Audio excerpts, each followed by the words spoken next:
And we are live. Man, I wish everybody could see those dance moves you were throwing down there, Eric.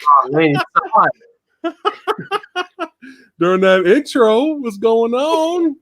All right, let me click it over here, back over to the comment section. Let's see who is here tonight. Brad Movies, what's going on? Diego, some guy named Asian Movie Enthusiast is in the comment section. I don't know who that guy is. And Mike Swift, what's going on? All right, 19 people here already. That's what I'm talking about. Movie Dojo Army arriving. That's right. Horror Chainsaw Maniacs, Sci-Fi Junkies. They're all here. We are all of them combined because we like it all. We have an open mind. And you got to have an open mind to watch a movie like this. You got to have an open mind to enjoy a movie like this, or at least find it interesting, because this is a movie that is not for casuals. This is not for casuals. Sam from Brickwall Pictures up in this piece. How you doing, my brother? Hey, I'm good. I'm doing good. How are you doing? Yeah, man, it's always a pleasure having you back here on the stream, on the channel.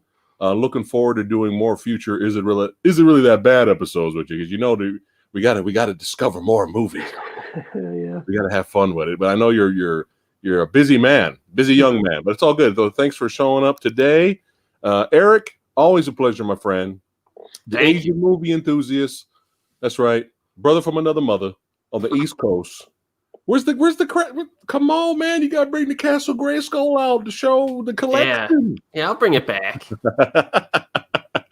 You know, all the hot chicks in the comments were like, woo. I know. I gotta hit up that Asian movie enthusiast guy, man. Gilbert, what's going on? Jeremy, what's happening? Norzov. All right. 17 people hanging out with us. Oh, yeah. All right. So I rented the theatrical movie version first a while back. Hold on one second. Let me get the banners up here so chat will know exactly what we are talking about today. Boom. Bam. All right. Here we go. Yes. And I really was interested with it. And you know, Eric, you're the first guy I thought about. Right in the beginning when we're following the character through the hotel, the fancy hotel, and I was looking how great the cinematography is and the atmosphere. I was like, all right, I got to tell Eric about this because he's a big atmosphere guy. Are you a big atmosphere guy, Sam? Yeah, atmosphere is really important to me, actually, especially in a horror film. Oh, there you go. I'll be thinking of you too if we didn't come across any future movies. But yeah, I watched it. I enjoyed it, but I wanted to watch it again and talk about it with somebody. I was like, I got to talk about this movie with somebody. So let me bring the legends on the stream today to discuss. This is spoiler review chat. So if you guys are interested, hang out. If not, go watch the movie and then come back and watch the stream a little bit later. So this movie actually, they have it dated for 2019. So did this play at like small film festivals first or something? Or yeah, I heard about it first when it was doing the festival rounds. Actually, It made some big waves. It was it's got some shocking scenes. So I'm pretty sure it was the uncut version that played at the festivals, and it got a lot of buzz.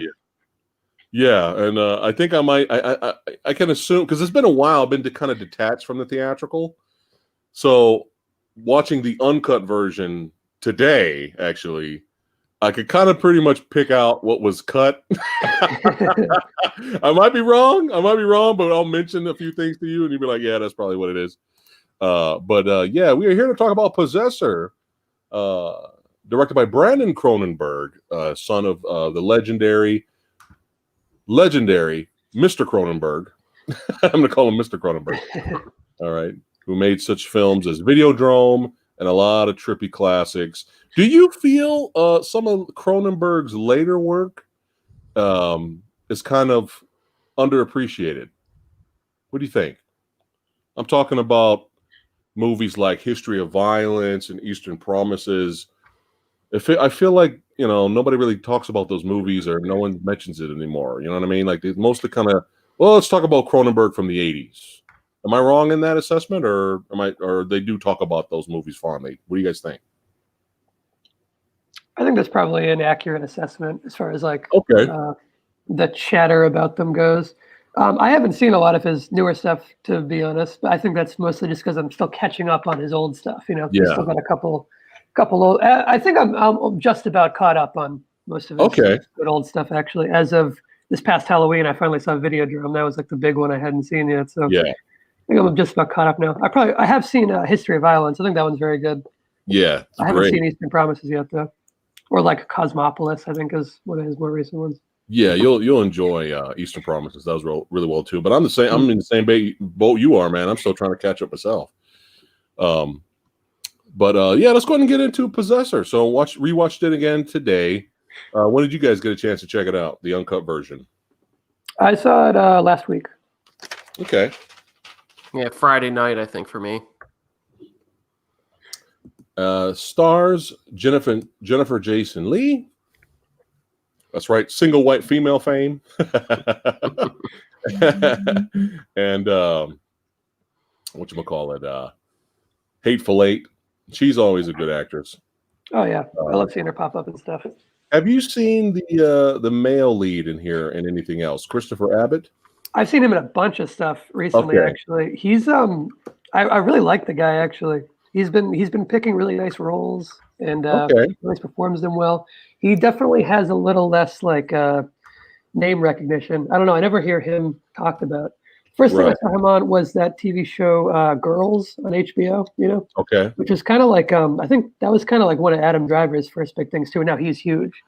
Christopher Abbott, I think, might be on that same trajectory eventually. He was really good in what was the other movie by the guy who did Trey Edward Schultz, his second movie, It Comes at Night, right? He was good in that movie. Okay. He was in a movie that I haven't seen yet, but I've heard is really good called, I think it's called James White. No, I haven't seen that one. He's always good. Yeah, I saw him in Piercing, and he was quite good in that film as well. Piercing?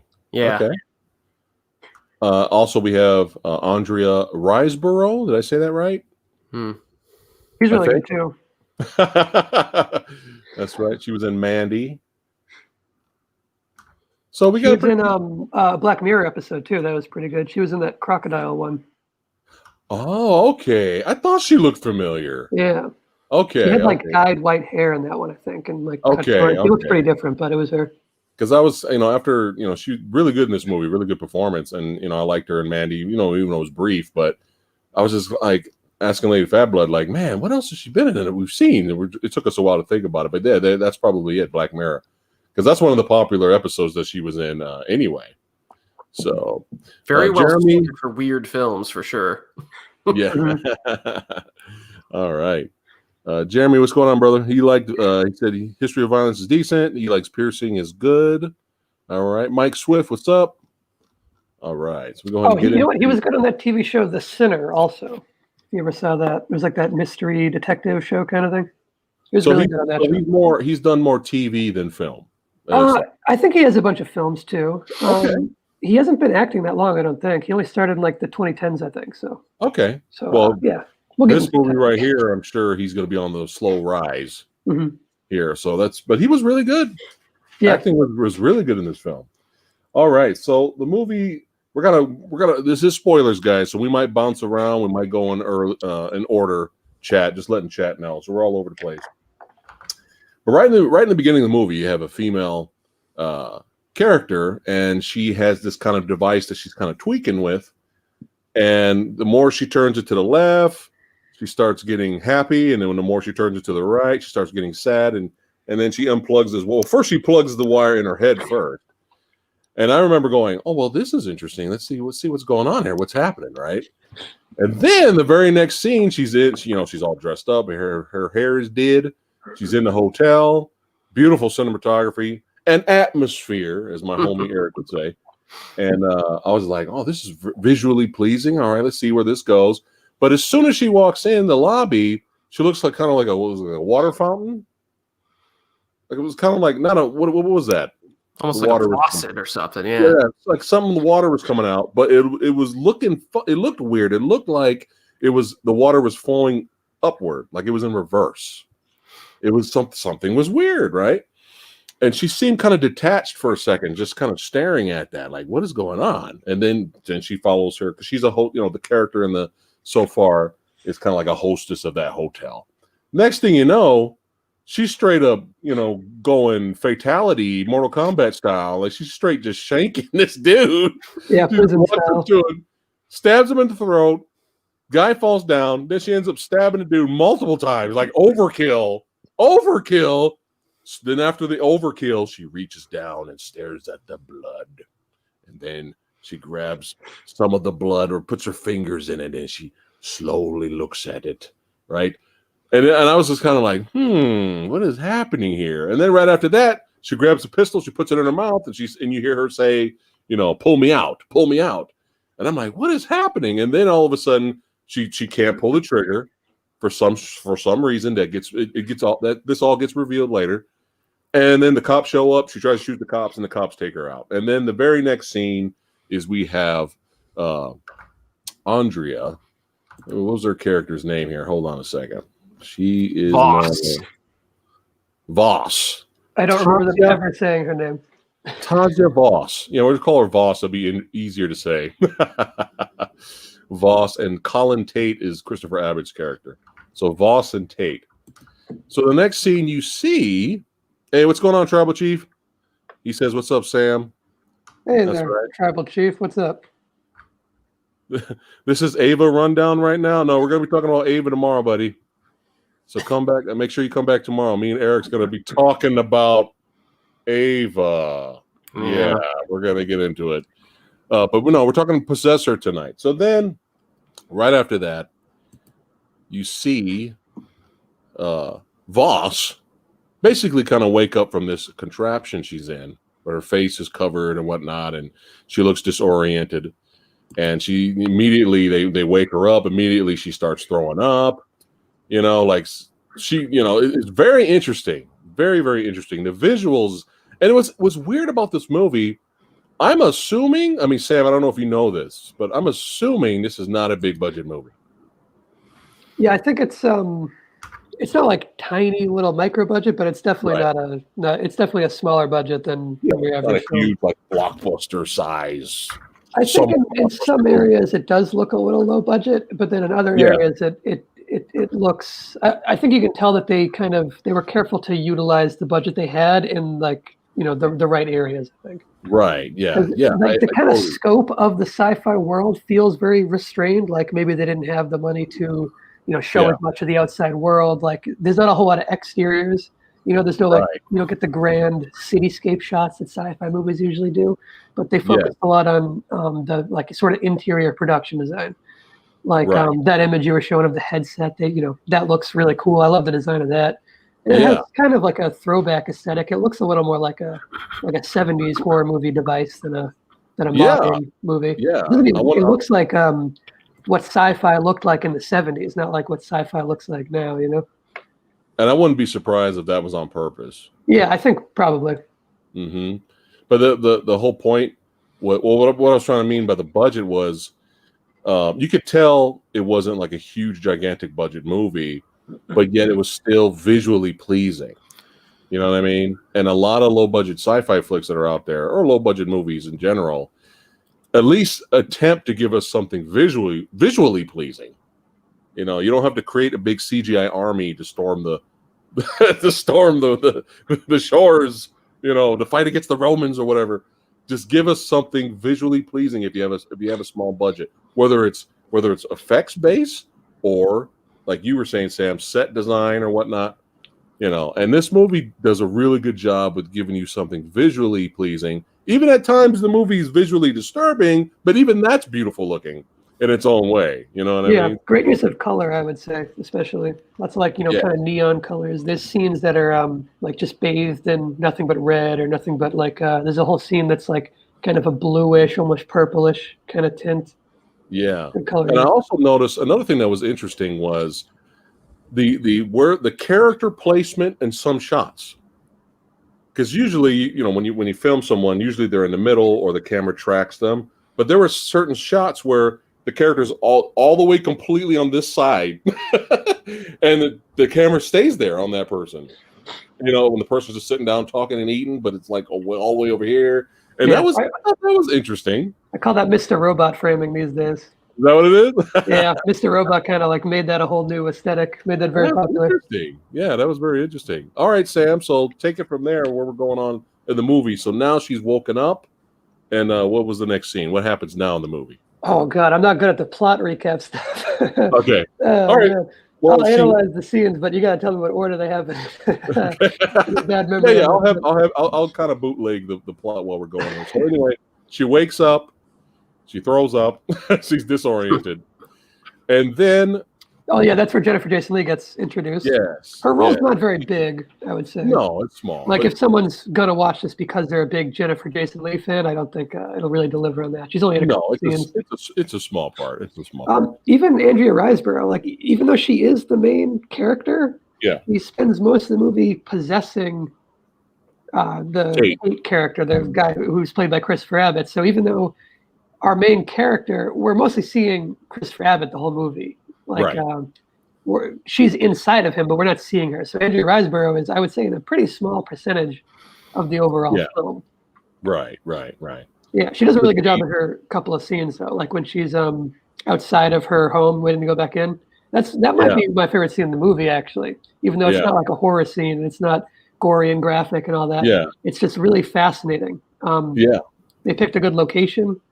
It has a striking look to it. This it's like suburban, but in the middle of it's like metropolitan suburban in this really interesting way. It feels like oppressive in the architecture of it. And her standing there, like rehearsing the line she's going to say to her own family. Really interesting. Yeah. Like she's just kind of trying to rehearse, like you said, rehearsing her lines, kind of / trying to remember how she used to speak to her family since she's been away inhabiting another body. And there's this whole question there like I'm starving. I'm starving. I'm starving. I'm starving. Yeah. I bet that's a really fun scene to play as an actor, you know? Yeah. So she wakes up, and then, you know, once her head is cleared from the mission she was sent on, you don't get that much background on the organization, but for this type of movie, it doesn't really matter. I could have used a little more. Yeah. But I mean, it didn't ruin the movie. No, it's enough to get the job done. Yeah. But basically, they have come up with this technology to where, you know, someone can mentally inhabit another body, and they can use that body to go on missions, whether it is to complete a task or looks like most likely assassinate someone and then take themselves out. And that's basically kind of the gist of the flick. But what was interesting was the scene where she was sitting down with Jennifer Jason Leigh, and Jennifer Jason Leigh was giving her items to kind of trigger her memory back of who she is, right? Who she, you know, and I thought that was interesting. And she picks up, like, oh, this is like my grandfather's pipe. It was given to my dad, and my dad, that's why I recognize it. And then she picks up a display case of a butterfly, and she was like, yeah, you know, I killed it a long time ago when I was a child, and I felt really bad about it. I felt really bad about killing the butterfly. I felt really guilty about it. Remember that, chat. Remember that. So then we go to the next scene, and then we go to like Sam's favorite scene when she's going home on her way, basically to visit her husband. Obviously they're separated. She doesn't live there.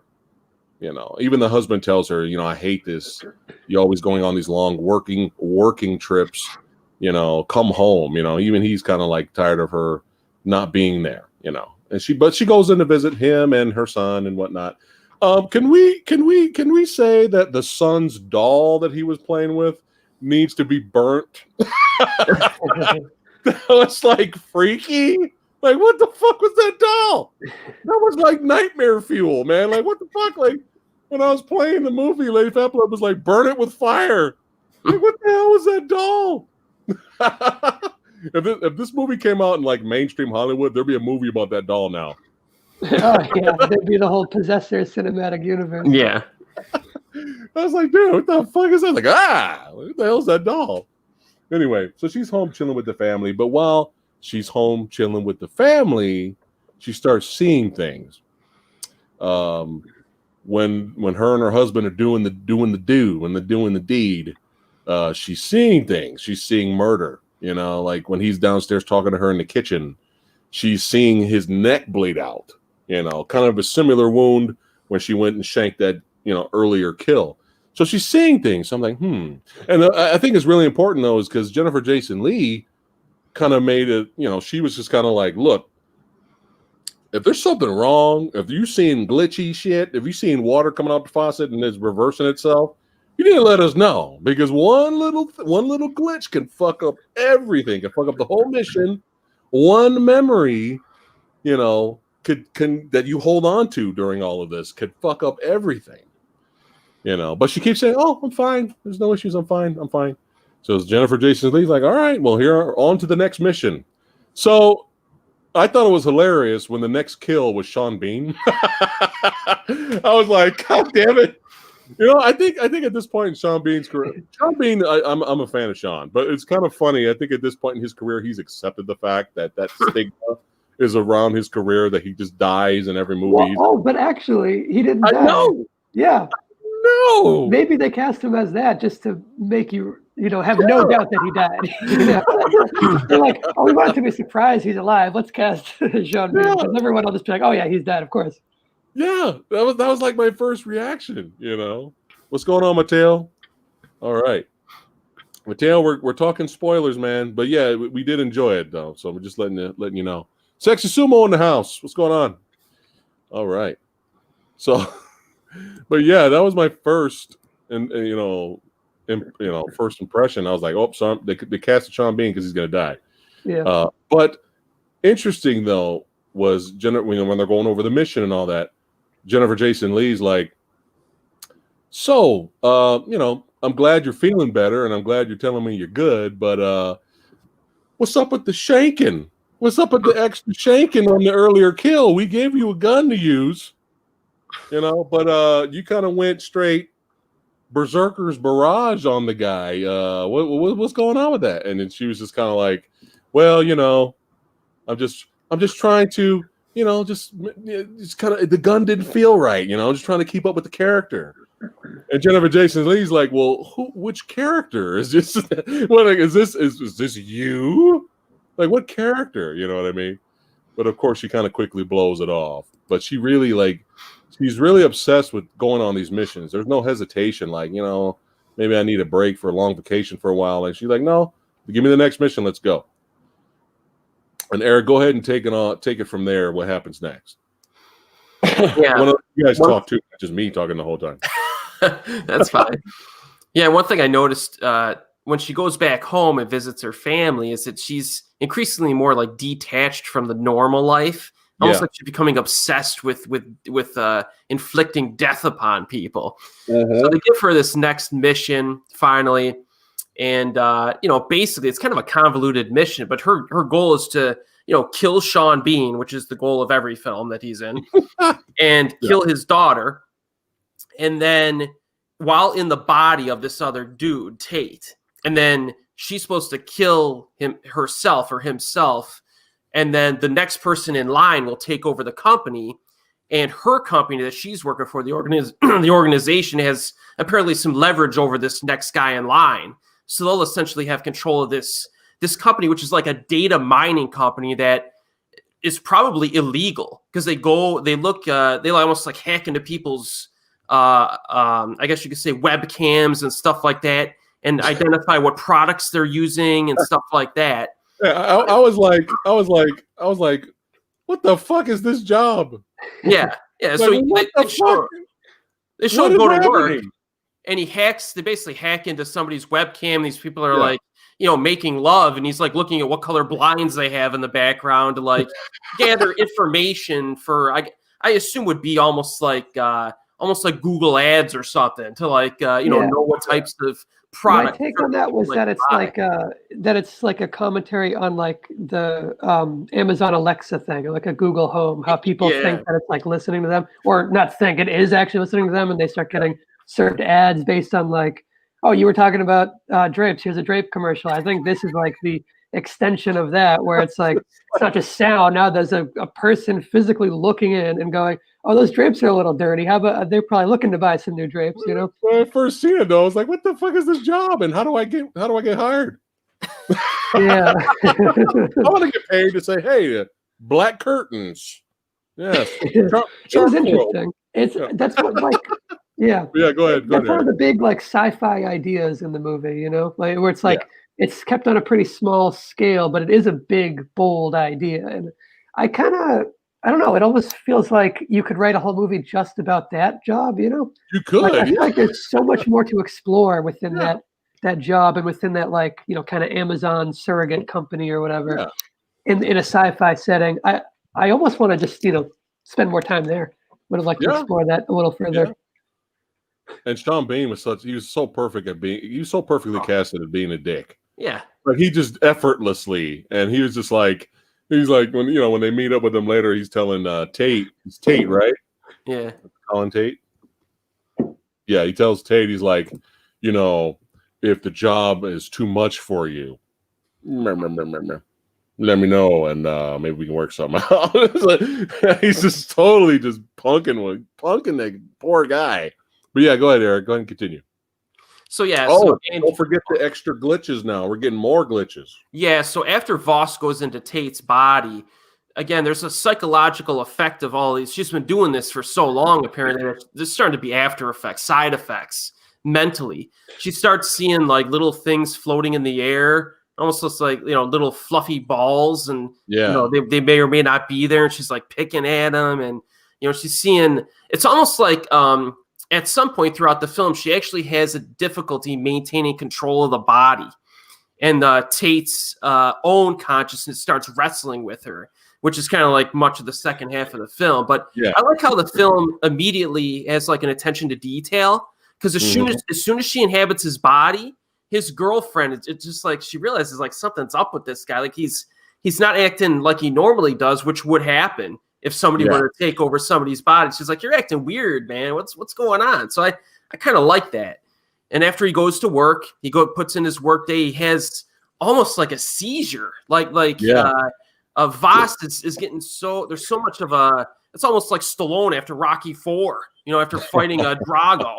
You know, it's like a compounding effect, and she's really starting to lose it now, to the point of having seizures and stuff like that. And she's having trouble holding it together, but she's still got to do this job. Yeah. So eventually she gets to the party scene, right? They get to the party, the big party in Sean Bean's little palace. And, you know, the whole point of this is to, you know, exhibit a certain element of, erratic behavior in this guy Tate. She's, you know, she's actually kind of doing quite naturally due to her own problems. Yeah. And then kind of go out of control and commit this murder. So okay, you know, so she steps up to Sean Bean and just like goes up to him and it's like says some pretty nasty stuff about his daughter. Yeah. Because Sean Bean's like, "Hey man, if that job's too hard for you," and the dude's like, "I think you owe me an apology." Yeah. And go fuck off. Just now go fuck off. He's like, "I'll do that after your daughter's blankety blank blank." Yeah. And Sean Bean didn't like that, so he gets thrown out of the party. You know, according to plan, he waits for the party to disperse.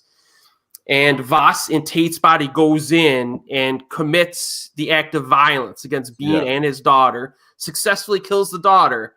But because, again, she decides not to use the gun, which is some type of thing. She just likes murdering people, you know, the nasty way. She uses the poker, and she doesn't get the job done. Yeah. Unbelievably, the dude survives. I love the act of violence, so it's real nasty. Yeah, she fucks him up. Oh. Yeah. I thought he was done. The eye poking the eye out of his socket. I'm pretty sure that was in the uncut version. Yeah. I bet the teeth probably was cut from the theatrical one too. That like close up of his teeth being like broken out of his mouth. It is like bordering on gratuitous, you know, like it's kind of, you know, to go like extreme close up. It's almost like I don't know, like goofy. Like it stops being scary and gross when it's like that over the top violent. It's kind of, I don't know, swung too far on the bell curve a little bit. Is it Craig Zoller status or not really? No, it's as, I don't know, it's as violent, but it's not as, or it's as violent, but it's not as brutal, you know? To me, I don't know. It doesn't hit as hard.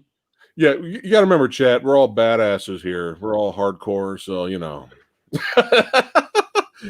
Seeing this kind of stuff's like, or you know, like, oh wow, that was cool.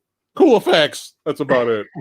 I think it was just came down to like how it was shot for me. Like when you go extreme close up on like, you know, when the entire frame is filled with nothing but gore, it's so detached from the reality of it. Like you don't see Sean Bean anymore. You don't see that actor or that character anymore. You see an eyeball and a bunch of blood, you know? Yeah. So it's like a layer removed and it stops being, I don't know, it doesn't hit me when it's just an eyeball being popped out. I need to see the head. You know? We wanted it to be more gruesome. I gotta see the face screaming. I can't just see the eyeball coming out, you know? Yeah. But yeah, she doesn't finish the job, you know, using Tate's body. She doesn't finish the job on Bean, just fucks him up and walks away and then kills the fiance. And again, going, you know, this is a theme throughout the movie. Like every mission she's on, she's gotta make it look like a suicide. And she goes, okay, she's letting the company know, get ready to pull me out. But she can't pull the trigger. And then Eric or Sam, you can take it from here, Sam.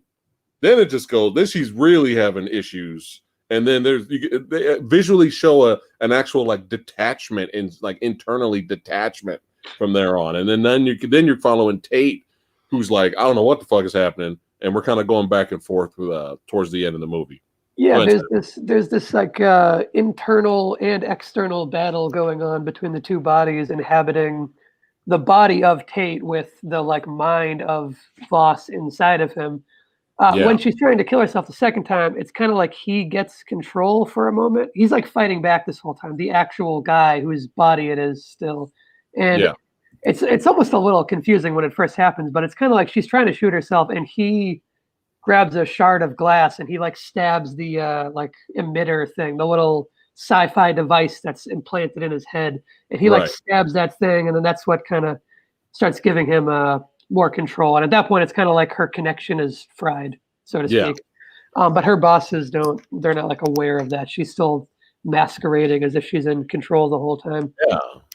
Yeah. And then there's a large chunk of the movie where it's left extremely ambiguous as to like who is in control of the body at any given moment.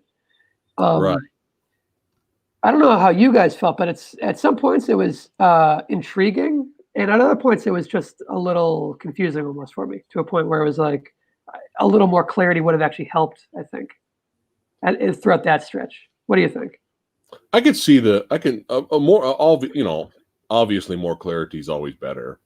I still think it kind of worked for the movie. You're just showing them visually struggling, who's in charge, who's not. You know, it's just one of those things you kind of just have to go with it, because not everything was explained in detail early on. So I guess throughout that like kind of third act sort of length of time, I was lost as to what the intention was for like, what is this character trying to accomplish? You know, because there's that whole chunk where he goes to that other woman's place who it's implied that the real guy had an affair with.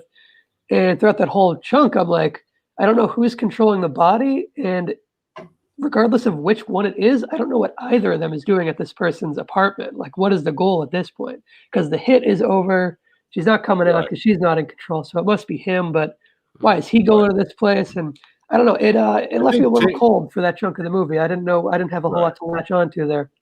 I think Tate just knew he had to go there. That was the only place he could go. But I think it was still it seemed like he's in charge, but I think he was still struggling back and forth. It seems like it was a nonstop fight all the way to the very end until we get to the finale. But he's there. He's like, I need help. And then out of nowhere, this happens. Mm-hmm. You know, she goes in the girl he was having an affair with. She goes in to take a shower, and then out of nowhere, you know, you find out he goes in there and basically shoots her. So that was Voss. Mm-hmm. And that's the theme. That's the theme throughout the whole movie. The main theme is it's fucked up, it's demented, it's terrible, but Voss is kind of finding her true self. You know, no empathy, malicious, just straight up kill her. She's basically finding her true self to the very end until it's really revealed of who she really is. And yeah, it's fucked up, but it's interesting that the company, in case there was an issue like this where both internally they're having that struggle or fight with previous assassins, they had the guy that posed as his friend show up. So it looks like they had some kind of contingency plan in case things. Yeah, he used that weird little like microchip gun or whatever that was. Yeah. That thing was cool. I like sci-fi elements like that where Yeah, they don't even make any effort to explain it.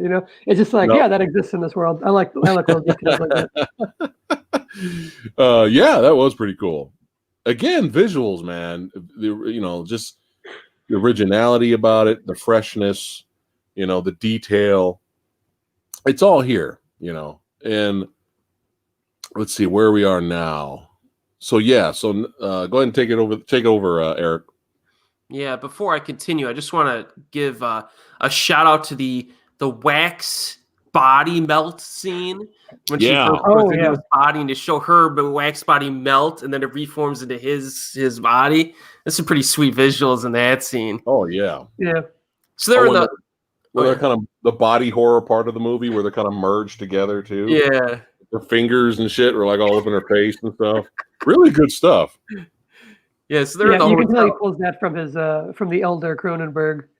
Yeah. There's a lot of commonalities. It's really like I don't know. I feel like a lot of times when you have like two famous father-son or whatever, a lot of times the child tries to like strike out and be, like really be wildly different from their father, but not the Cronenbergs, man. They are right in the line, which is a lot of fun to see. Cosmatos went in a different direction than his dad. That's very true. You go from Beyond the Black Rainbow. Yeah. I still need to watch that, Eric. Which one? Beyond the Black Rainbow. It's even slower than Mandy and less plot driven. So you got to be ready for that one. No, it's as long as it's visually pleasing. I'm there. Tribal Chief says Possessor is the best version of Inception. Yeah, I would agree with that.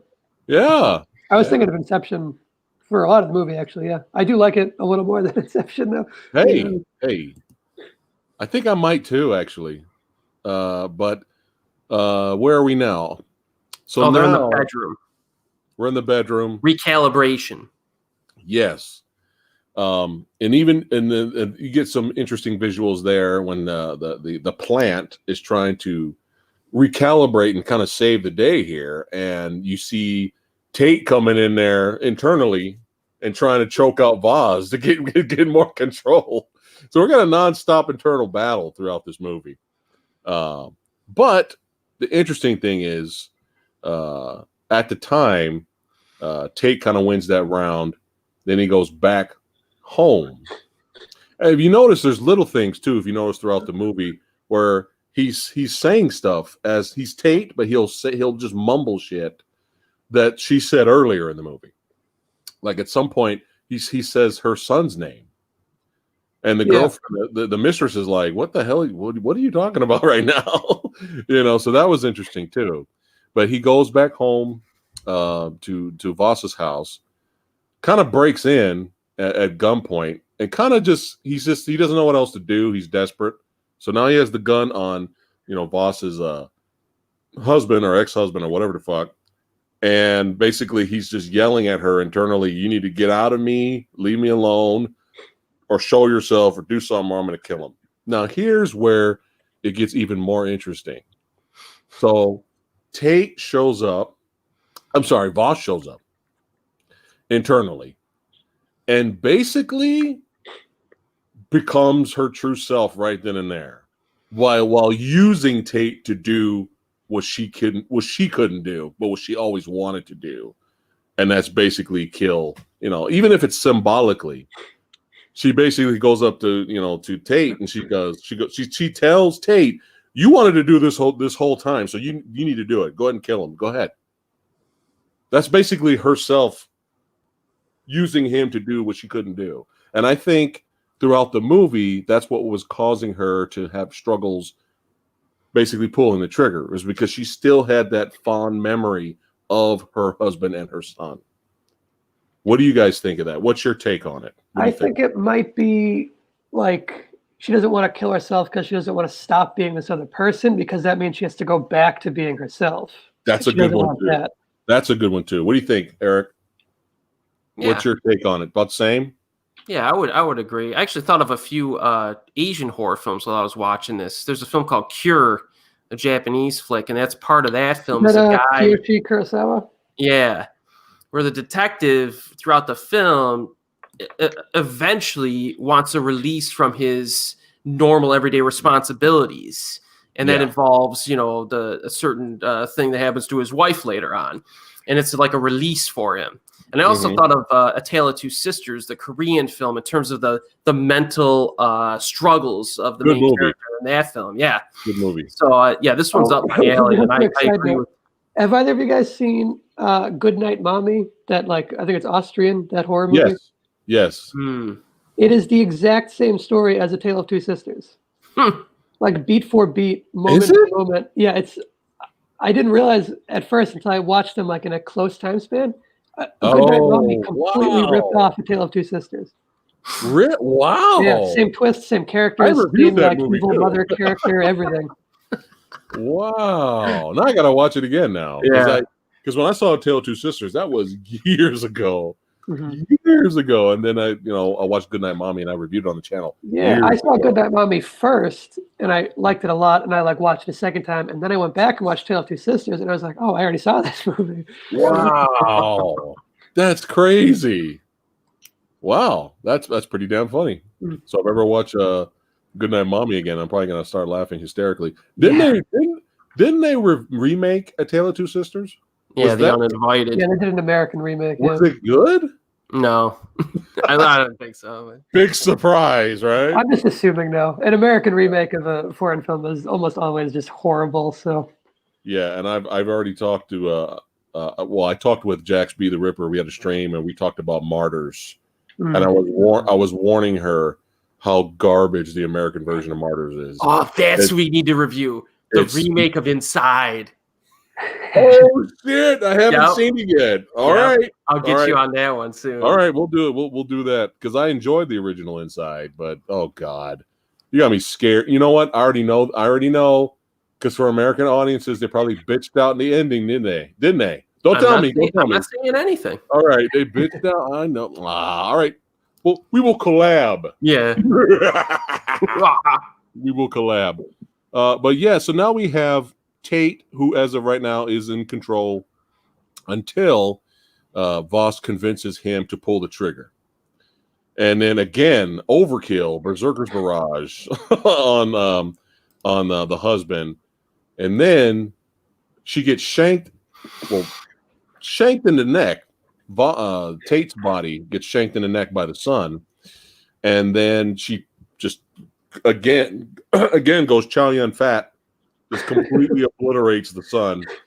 And then after that, she wakes up, but right next to her, Jennifer Jason Leigh wakes up. So Jennifer Jason Leigh went in herself to basically kind of salvage this mission gone horribly wrong and kind of assisted her in giving her a way out. What did you think of this? What did you guys think of this part of the movie? The saving or salvaging the mission with her going in there.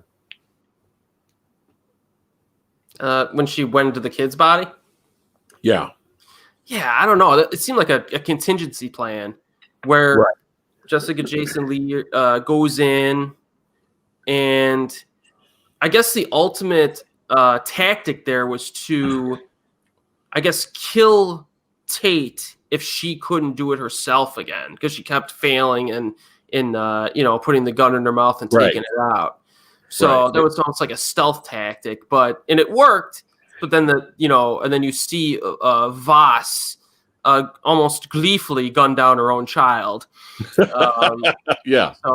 So it worked, and at the end of the film, she doesn't seem too upset about it that Jason Leigh did this. When they first came out, I'm like, ooh, I don't know, is she going to be okay with this? But she seemed perfectly fine with it. Yeah. I think she wanted it, really. It doesn't. But it does raise the question of when she first possesses the guy, it's really quick, but I think they show that they had to abduct the real guy, and they like had him in a van and stuff. So that means that they, I don't know, it almost seems like maybe a plot hole, or maybe it's just like a bit of a stretch, but it seems like for Jennifer Jason Leigh to possess the child, that means that this company would have had to kidnap her child in advance of her going there. Yeah. And she only goes there because the other guy is taking back his own body and going there to like use the kids as hostage. So how would the possessor company possibly know that they're going to wind up there and then grab the kid in advance of that? Yeah. It seems like a little too much of a stretch. I thought about that too after the fact. Like at first I was like, whoa, that was trippy. That was pretty cool. And I'm still okay with it. But a movie always gets points with me if it kills a kid. Yeah. I always get weird looks for that, but I like when a movie has like the guts to just gun down a child, you know? Have you seen All Hallows Eve? What? Check out All Hallows Eve if you like Okay, that. I don't think I've seen that one. I have that's a Terrifier, the prequel. Yeah, I haven't watched that yet. I haven't watched it yet. Oh man, Sam, you're scoring points with Lady Pepper right now. If she was sitting right here, she'd be like, "Yes, thank you." Yeah. That's what you get for that fucking creepy ass doll, making me want to like that shit. Fuck you and the doll. No, I'm just kidding, but yeah. It figures. You know, it took a Cronenberg to do it because in America you ain't gonna see that. No. And very rarely foreign films. John Carpenter's done it a couple times. He did it in Precinct 13, Assault on Precinct 13. They gunned down a little girl from the ice cream truck, and then well, it wasn't him directing, but in Halloween 3, they kill the kids with the mask. Yeah, you know. So, although technically this is a Canadian movie, right? It's technically Canadian, I think. True, but every actor is British except for Christopher Abbott, who's American. That threw me too. But yeah, maybe that's part of the sci-fi world. It's in a future where England recolonized North America. The foreign cinema, foreign flicks, they don't give a fuck. Yeah. Nobody's safe. Nobody's safe. But that's why we like it. So, let's see here. I'm going into chat here. Let's see. What's up, Kiru427? What's going on, man? He said it kind of reminds him of the Japanese movie The Call. You guys seen one missed call? He corrected. Oh, One Missed Call. Yeah. You seen that one? Nope. Yeah. Did that have I don't know. I don't know if I would make that comparison or not. I'm trying to think of specifically the detail that would be similar. That's kind of a ghost flick. Yeah. Well, anyway, back to the movie. So Jennifer Jason Leigh goes in to basically salvage the mission gone horribly wrong. But one of the coolest parts of the flick, which basically shows the complete transformation or reveal of her true self that the whole movie kind of teased with. She sits down, she's given those items again, and the same thing happens all over again. Yep, this is my grandpa's pipe, get passed on to my dad, and whatever. And then she picks up the butterfly. And this time around, she was like, yeah, I killed it. I killed it and I hung it up. That's it. There was the whole entire dialogue of I felt really bad about it. I felt really guilty. All of that was completely gone. She was like, no, I fucked it up. I killed it and hung it up. Yeah, that's it. And I'd do it again. Yeah. And then I'd kill that butterfly's children. The caterpillars. Butterfly dead. Stab their little chrysalis. Burned to the ground. But yeah, and I kind of love how that's kind of how the movie ended right there. It's like, oh shit. Yeah. So very, very, very, very interesting. Very good. Very well done. Again, this movie's not for casuals. This is not like, hey, it's a science fiction movie on TV, son. Sit down. Hey, let's watch this sci-fi flick. I think they're going to be like, what the fuck? I think as soon as they see, Vaz with a huge dick. Mm-hmm. If they see Vaz with huge penis, they're gonna be like, no, we're done. We're done here. We're not gonna watch the rest of this. But yeah, overall, I did enjoy it.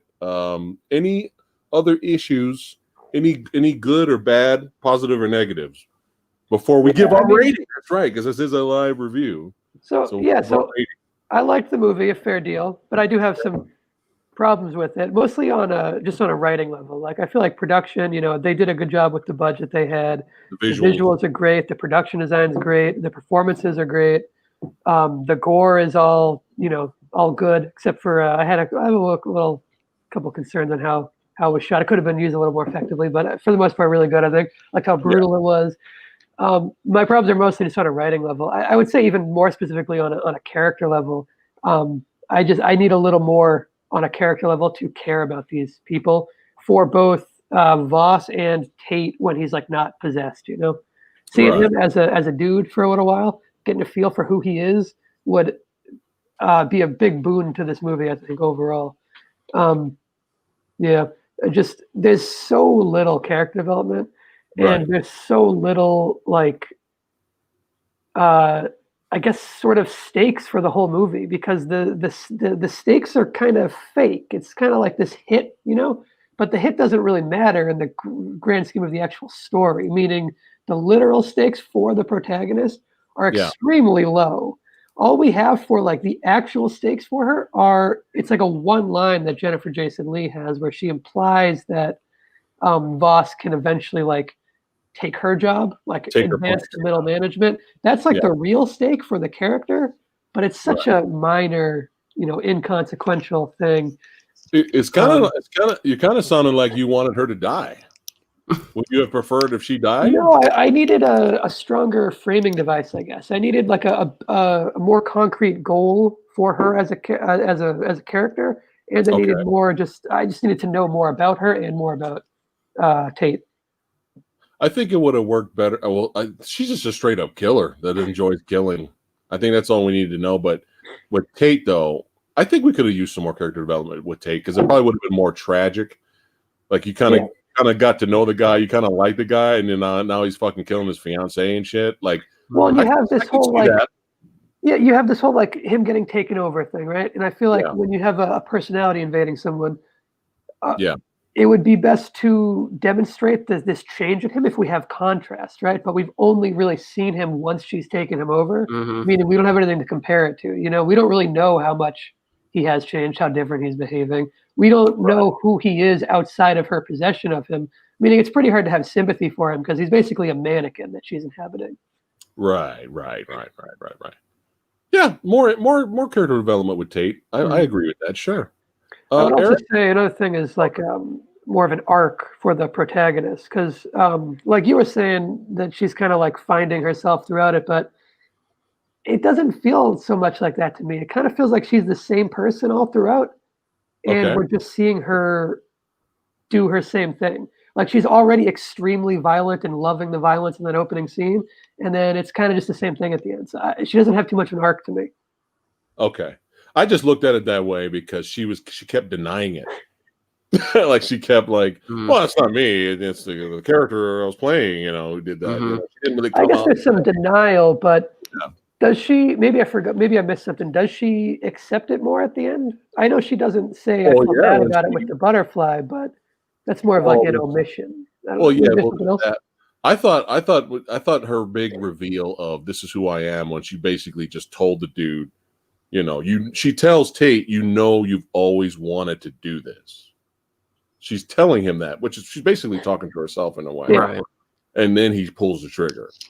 So, but yeah, it's interesting though. Eric, positives and negatives on the movie. The other thing I liked was the score. It's kind of like calming in spots, which is good for a movie with hypnotic type of concepts and themes. So I like that quite a bit. Certain times where it would kind of lull you into a state of like, mind-bending, hallucinogenic, stuff. So I like that. Feel like you're on drugs. Yeah. Because Sam pointed out some interesting stuff. Did you have any issues? No, I'm kind of notorious for not caring about character development sometimes, depending on the movie I'm watching. But I just thought it was interesting. I guess, it's a good point, though, in terms of Tate. It would have been nice to have seen more or even make him almost likable. Because I know we know a few things about him, like he cheats on his girlfriend, like we know that much, and that's not exactly a good thing for the dude. Yeah, it's not. Yeah, that would have been good. That would have been good. In terms of the stakes, I'd probably agree with that. Outside of maybe losing control of the body would be one of the, because if she loses control entirely, I think she basically, she might just be repressed forever, inside this dude's body if she loses control. That's interesting. But other than that, I enjoyed it in terms of like a psychological, mind bender. Mm-hmm. Would you guys consider this a movie where the villain wins? Oh yeah, and the villain is the main character. Yeah, definitely. I put that on there. All right, so great points. Sam, you had some more you wanted to say? I guess, the protagonist is definitely the antagonist by the end of the film, meaning it's kind of like a switcheroo, which is a little interesting, in that the mannequin body guy kind of becomes the real like underdog who you're rooting for. Yeah, that's why I think it would be good to know more about him. But when our protagonist becomes an antagonist, they are kind of the antagonist the whole time, but they're the closest thing we have to. It's definitely it's a bad guy vehicle for sure. Yeah. I just feel sorry for, when Voss eventually takes over. I feel sorry for the. Could you imagine her in charge? I feel sorry for the next person, the next protege. Yeah, Jennifer Jason Leigh seems fairly level-headed. I know. It's like I can't do it anymore because I'm kind of old. But you're perfect. I think she just wants to retire and get out of there. Well, it won't need to stock up on guns or ammunition anymore because every scene will just be just blunt instruments. Yeah. And Sean Bean didn't die. Did not die. Oh, that's the other thing I was thinking. Like, if you're a company and this assassin does not do their job, I was initially thinking she would be a liability and the company would come after her. At some point in the movie, I was like, wait, she messed up here. If this company gets mad, they're going to come after her, and she might be on the run. Is what I immediately thought. During the middle of the film. Yeah, that's a different way to take the third act. Oh yeah, that's true. Like you brought up earlier, Eric, when she got shanked in the neck. Was Jennifer Jason Leigh there to help her or take her out? You never know. Probably to help. Well, I don't know. Depends. If she was melded completely, maybe she would have died. I don't know, but that's it. Possessor 2, Electric Boogaloo. Yeah, but overall, visually great, soundtrack's great, really good performances. Of course, we could always use a little bit more character development. I agree with Sam on if we got to know Tate a little bit more, probably a little bit more of a tragic ending to his character, made us feel a little bit more. But I still feel like the movie. It's very well done. I still feel like it works as a sci-fi horror flick, and we don't get a lot of these type of movies now. Unfortunately, we get movies like The Bye Bye Man and Happy Death Day. Well, I think some people actually like Happy Death Day. I haven't seen that one. Yeah, I've heard it's pretty good actually. Is there any recent sci-fi flicks that came out that are actually kind of similar to this? I can't think of any right now. Annihilation.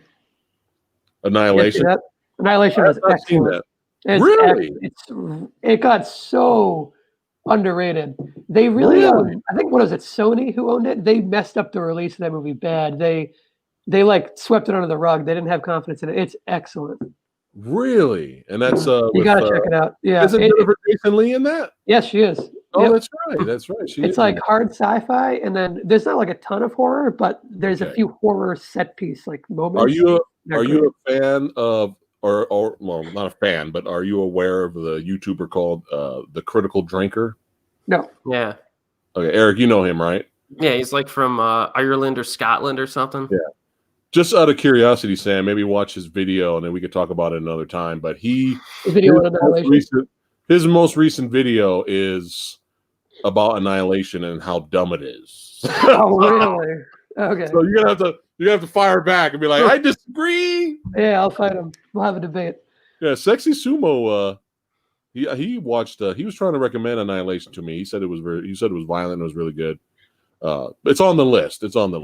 But let's go ahead and rate the movie since this is an official review live. That's right.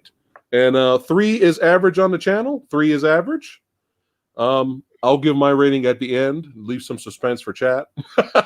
But Eric, go ahead and give your rating, bud. Oh, all right. Out of I'll go 5, first. I'm not scared.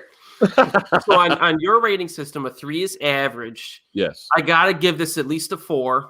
Okay. I would say I'm confident in a 4 rating. I'll give it a 4. Yeah. 4.0. Okay. Sam? I'd go like 3.5 out of 5, Okay. like 7 out of 10. You know. So like 3.5. Okay.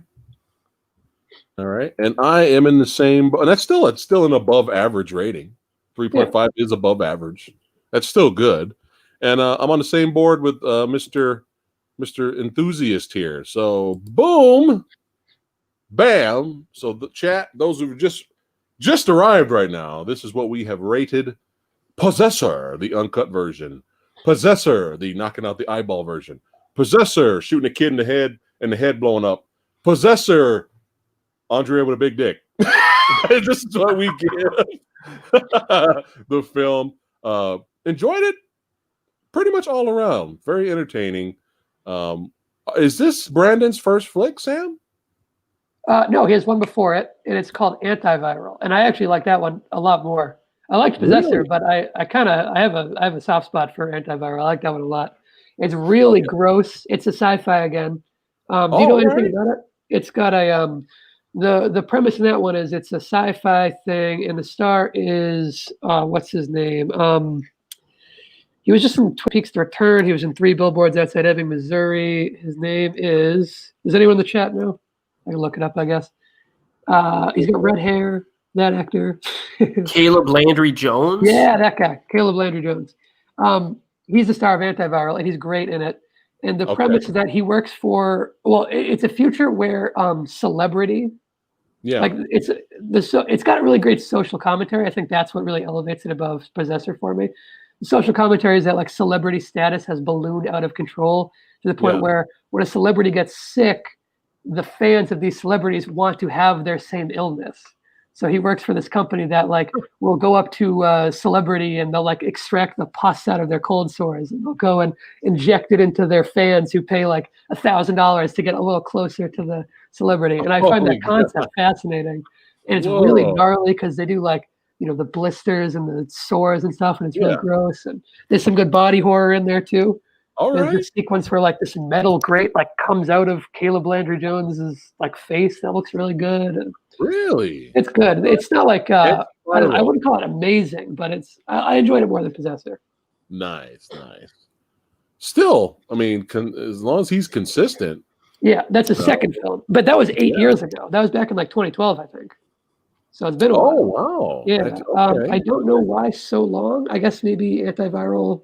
I don't know how successful it was. I think it was probably around the same budget as Possessor.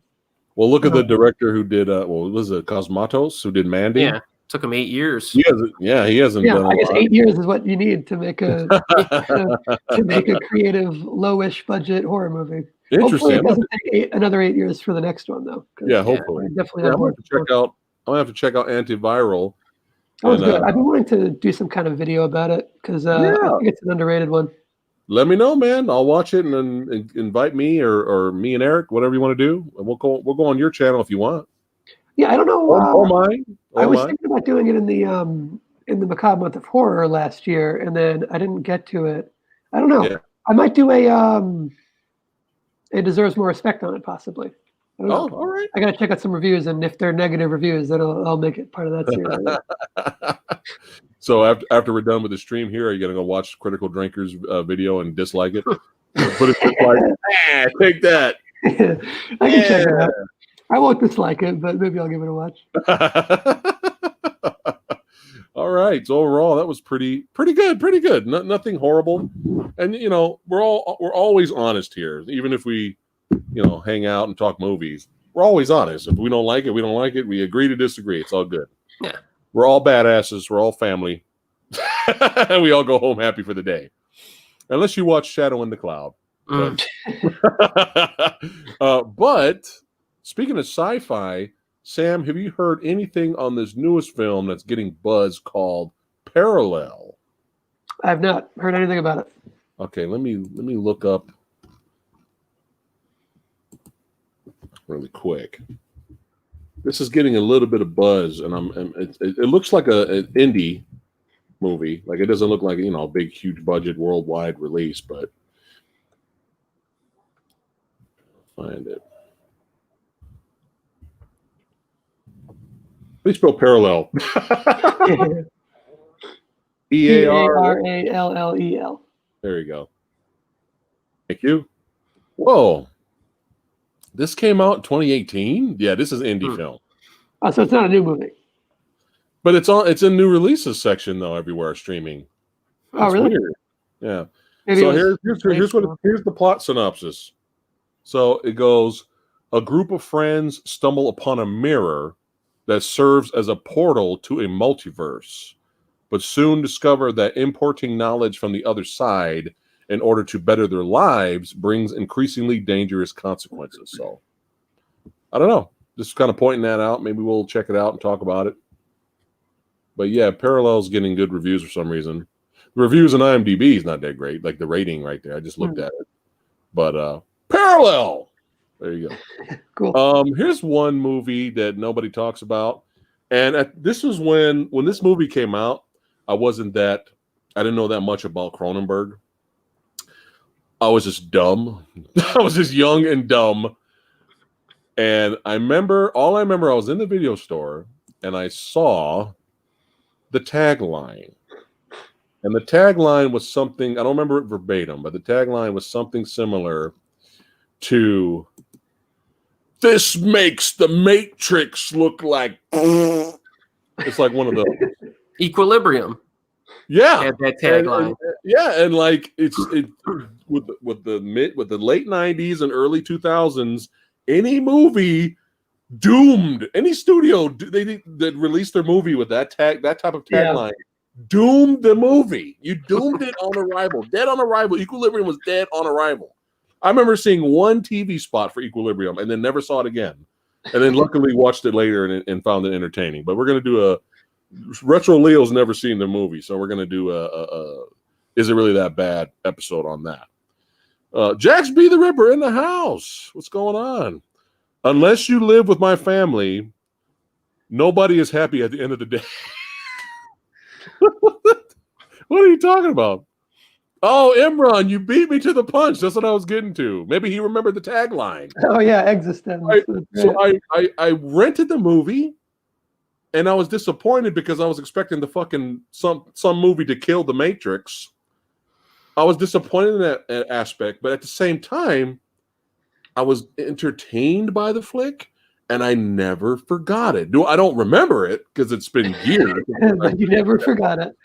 But I never forgot a movie called Existence, and it had a really cool, trippy like gun in the movie. I remember the pistol was really gun, right? Yeah, it was like the flesh gun. I think I only saw half of it. I don't think I saw the full movie. I think it was the first David Cronenberg I watched, and I didn't like it. And then I gave his other movies a try, and I loved his other movies. So I got to give Existence another shot. I just want to watch it again now because Possessor made me search it out. And now I'm kind of pissed off because it's hard to find on Blu-ray. It's either not available or it's really expensive. So I'm like, really? It figures. This happens to me all the time. I have a movie like in my queue for years, and then I want to watch that movie now, and it's gone. Or it's not available on Blu-ray. It's like, really? But yeah, Existence also starring Jennifer Jason Leigh. Oh. But yeah, I remember it being a good sci-fi flick. I was just so confused why someone would label this The Matrix. Stop it. Yeah. Stop that. Any tagline that is like insulting a good movie is just a weird tagline to go with. What's up, John? He says, thanks for the donation, man. He goes, hey, Phat Samurai Guy, what do you think about the new Pacific Rim animated series on Netflix coming out this year? Love the Versus episode. Well, thank you, buddy. I keep forgetting about a Netflix animated show coming out to Netflix. Have you guys heard of anything about that? Any news? No. I didn't even know it's happening. I haven't even seen Pacific Rim yet, so missed it when it came out. It's hard to recommend it to you if you don't like kaiju flicks. If you're not really into kaiju movies, then you're probably not going to give a shit. So I don't know. Do you like kaiju flicks? Do you like Godzilla movies? A monster movie needs to be like the the very tippy top of the tier for of monster movies for me to get on board. Like I love The Host, Bong Joon-ho is The Host. I love that one. A lot of other monster movies don't really cut it for me. The Host. That's I love The Host too, but no, it's like in a league of its own. Though. You need to completely dumb The Host down, and like completely, and then look at the. Oh, I always like jingling keys for effect. Look at the beautiful special effects, the CGI, and the action. Yeah, the big CG special effects do very little for me. Grab your popcorn and just have fun. So, if you want to look at it like that, then by all means, watch the first one. And I think that's why I never watched it, because I don't know. Those just aren't my kind of movies. Most big blockbusters don't do it for me. Well, it's Guillermo del Toro, so there is a love, because he's a fan of those type of films. So. Yeah. There is he's a great film. That's why I haven't written it off entirely. But the second one, he had nothing to do with it. I mean, in terms of directing, second one's garbage. Despite some decent action and fight scenes with the mech suits, it's garbage. It's garbage. I knew we were in trouble when some Bumblebee type clone robot showed up with the little girl. I knew we were fucked. I was like, oh, this movie's, I was like, no. You fucked up now. You fucked it up.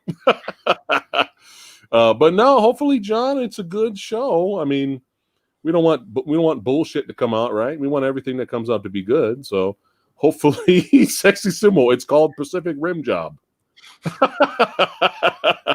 Sexy Sumo. His one-liners, I tell you, he's here all week.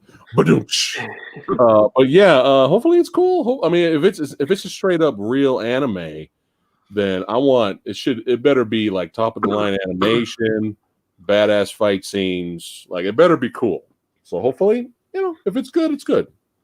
But then again, I wasn't a big fan, and I'm a huge kaiju fan, but I checked out of the Godzilla anime that was on Netflix.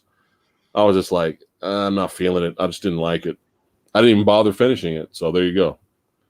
So just because it's anime doesn't mean it's guaranteed success or is guaranteed for it to be good. But fingers crossed. Hopefully it's good. Chat, also let us know what you guys have also thought of Possessor. Do you guys have a favorite David Cronenberg film? I'm still trying to catch up, man. Lady Fat Blood loved Videodrome. As of right now, I would have to look up his filmography. I would look up his filmography. Which one? Fly. Yeah, that was great. I love The Fly. I'm trying to decide between The Fly and Videodrome as my favorite. I think Videodrome took the spot for me. It's the one I saw most recently, so it could just be like a recency bias thing, but I loved it. Well, don't kill me because I haven't seen it yet. It's a wild screenplay. It's like crazy that screenplay got financed. It's so unique. Yeah, Lady Fat Blood. We bought it. We bought the Criterion release, and Lady Fat Blood watched it. She loved it. So it's just one of those. I just got to get around to checking it out. So I seen Shivers a long time ago. It was kind of it made me laugh. Have you seen Shivers? Not yet. Wait, hold on. Let me get to the director credits here. Hold on a second. He's got 37 acting credits, this guy. Yeah, I was in the wrong thing here. He was good at did either of you guys see Nightbreed? The Clive Barker Nightbreed? Yeah. He played he was like the bad guy in that. It was a lot of fun. He was creepy. He had that really cool mask. Yeah, I was lucky and fortunate to watch the director's cut version first than the theatrical, because the theatrical version was, dude, they totally butchered that movie.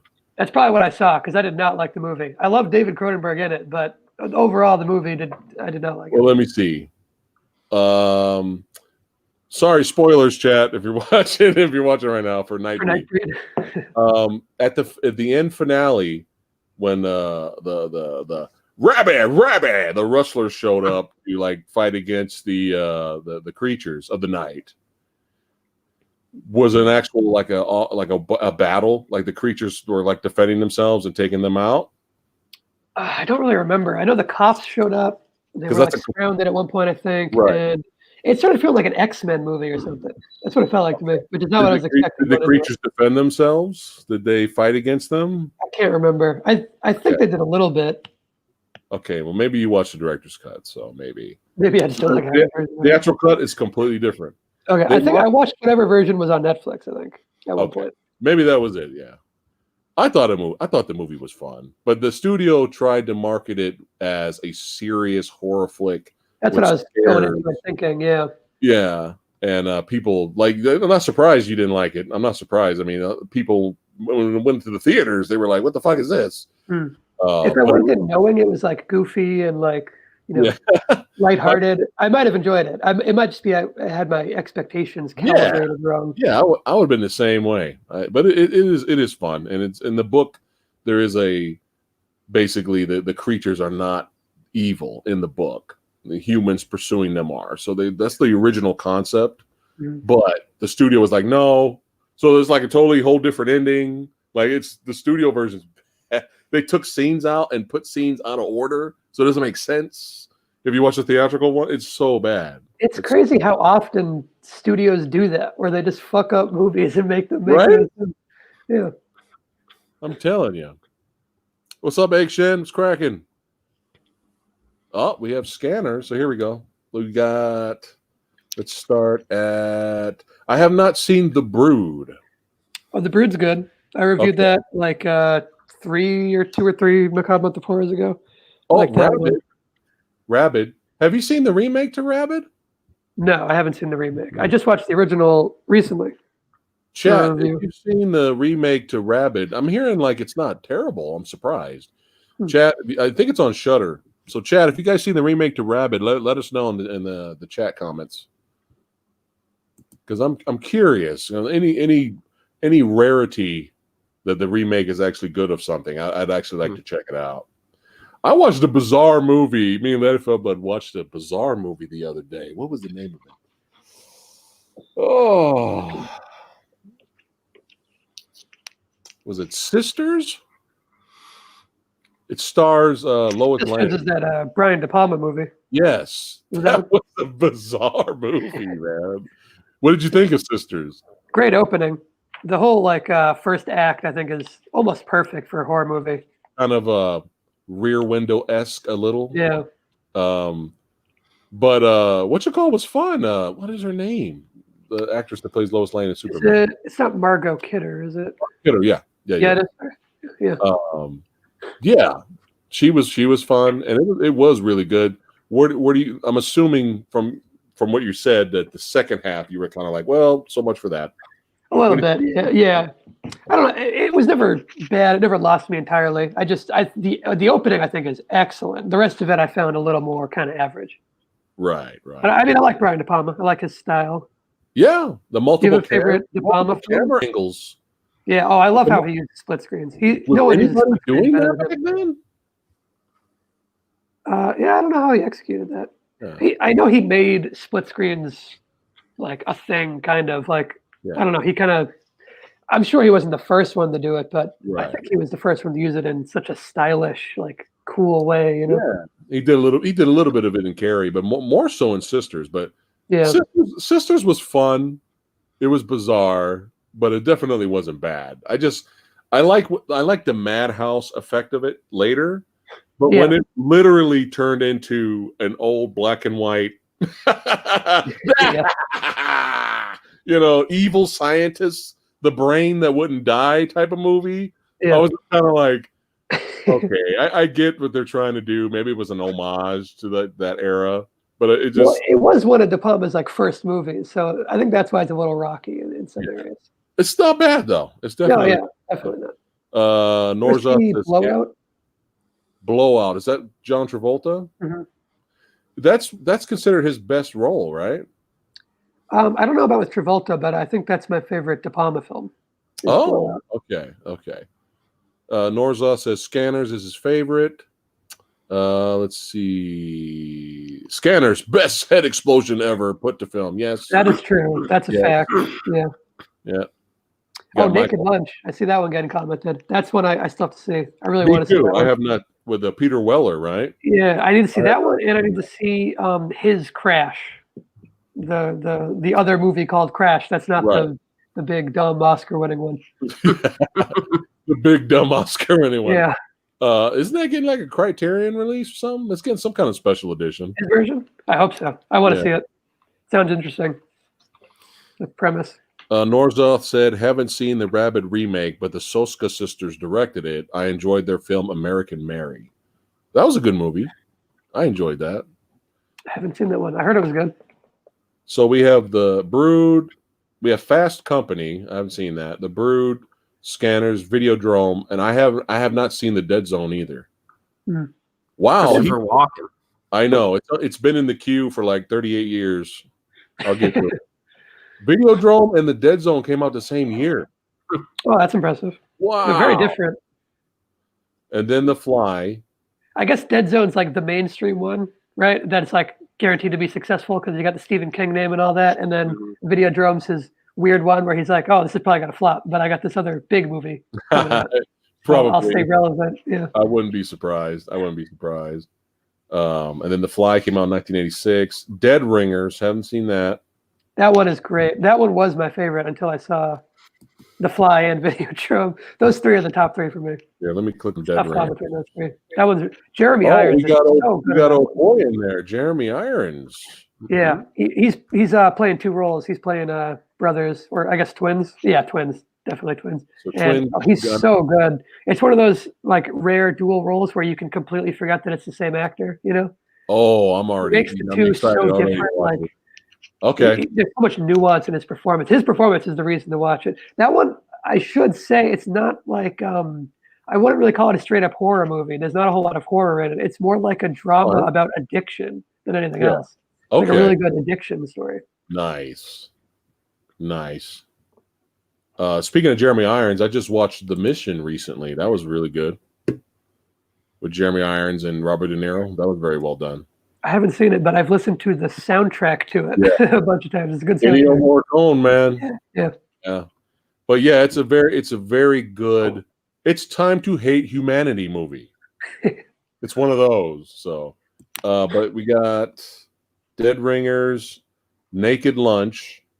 What's M Butterfly? I don't know what that is. Oh, Madame Butterfly, I think. Was that good? I haven't seen it. Then Crash. And then right after Crash, Existence.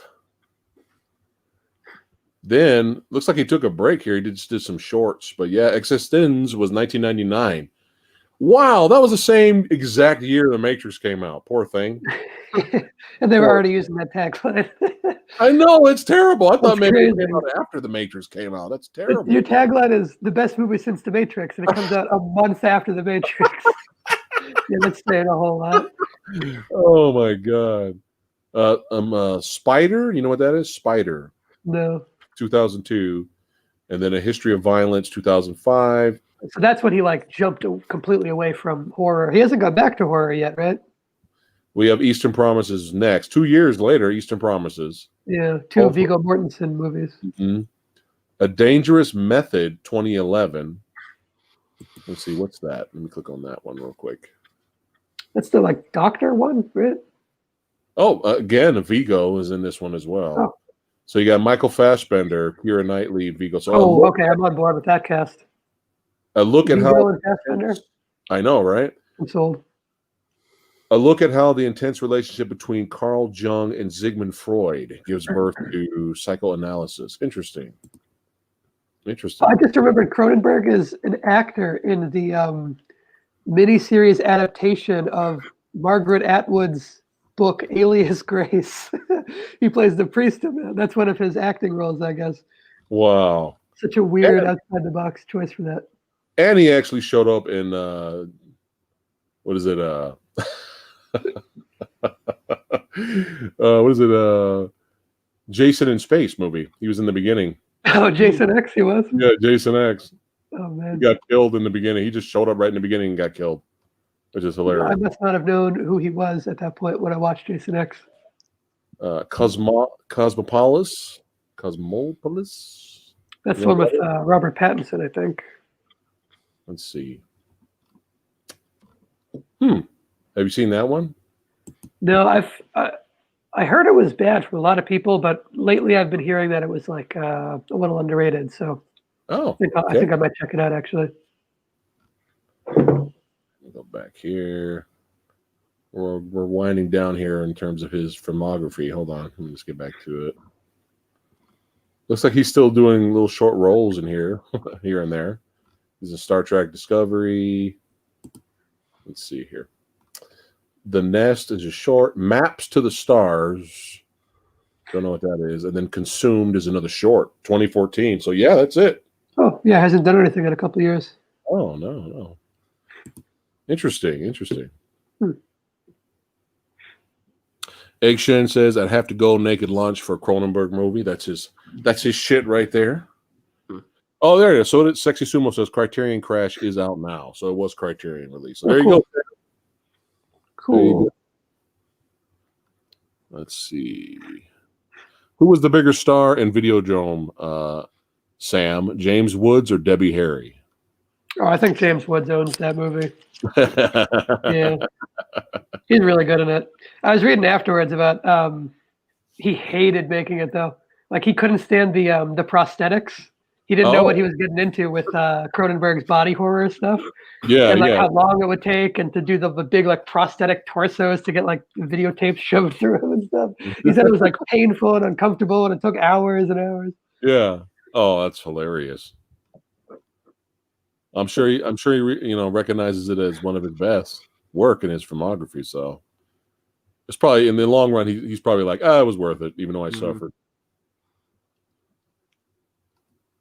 So what you got going on, Sam? What's going on this week on your channel? Anything you need to plug for chat? I got a new video coming out on Tuesday that is a review of the Danish film The Hunt with Mads Mikkelsen. Not the new The Hunt that came out like last year. Not that one. The old The Hunt, which is I think excellent. I think it's definitely Mads' best performance. I would say his performance in that is one of the best performances ever. Dude, I spent a while talking about that.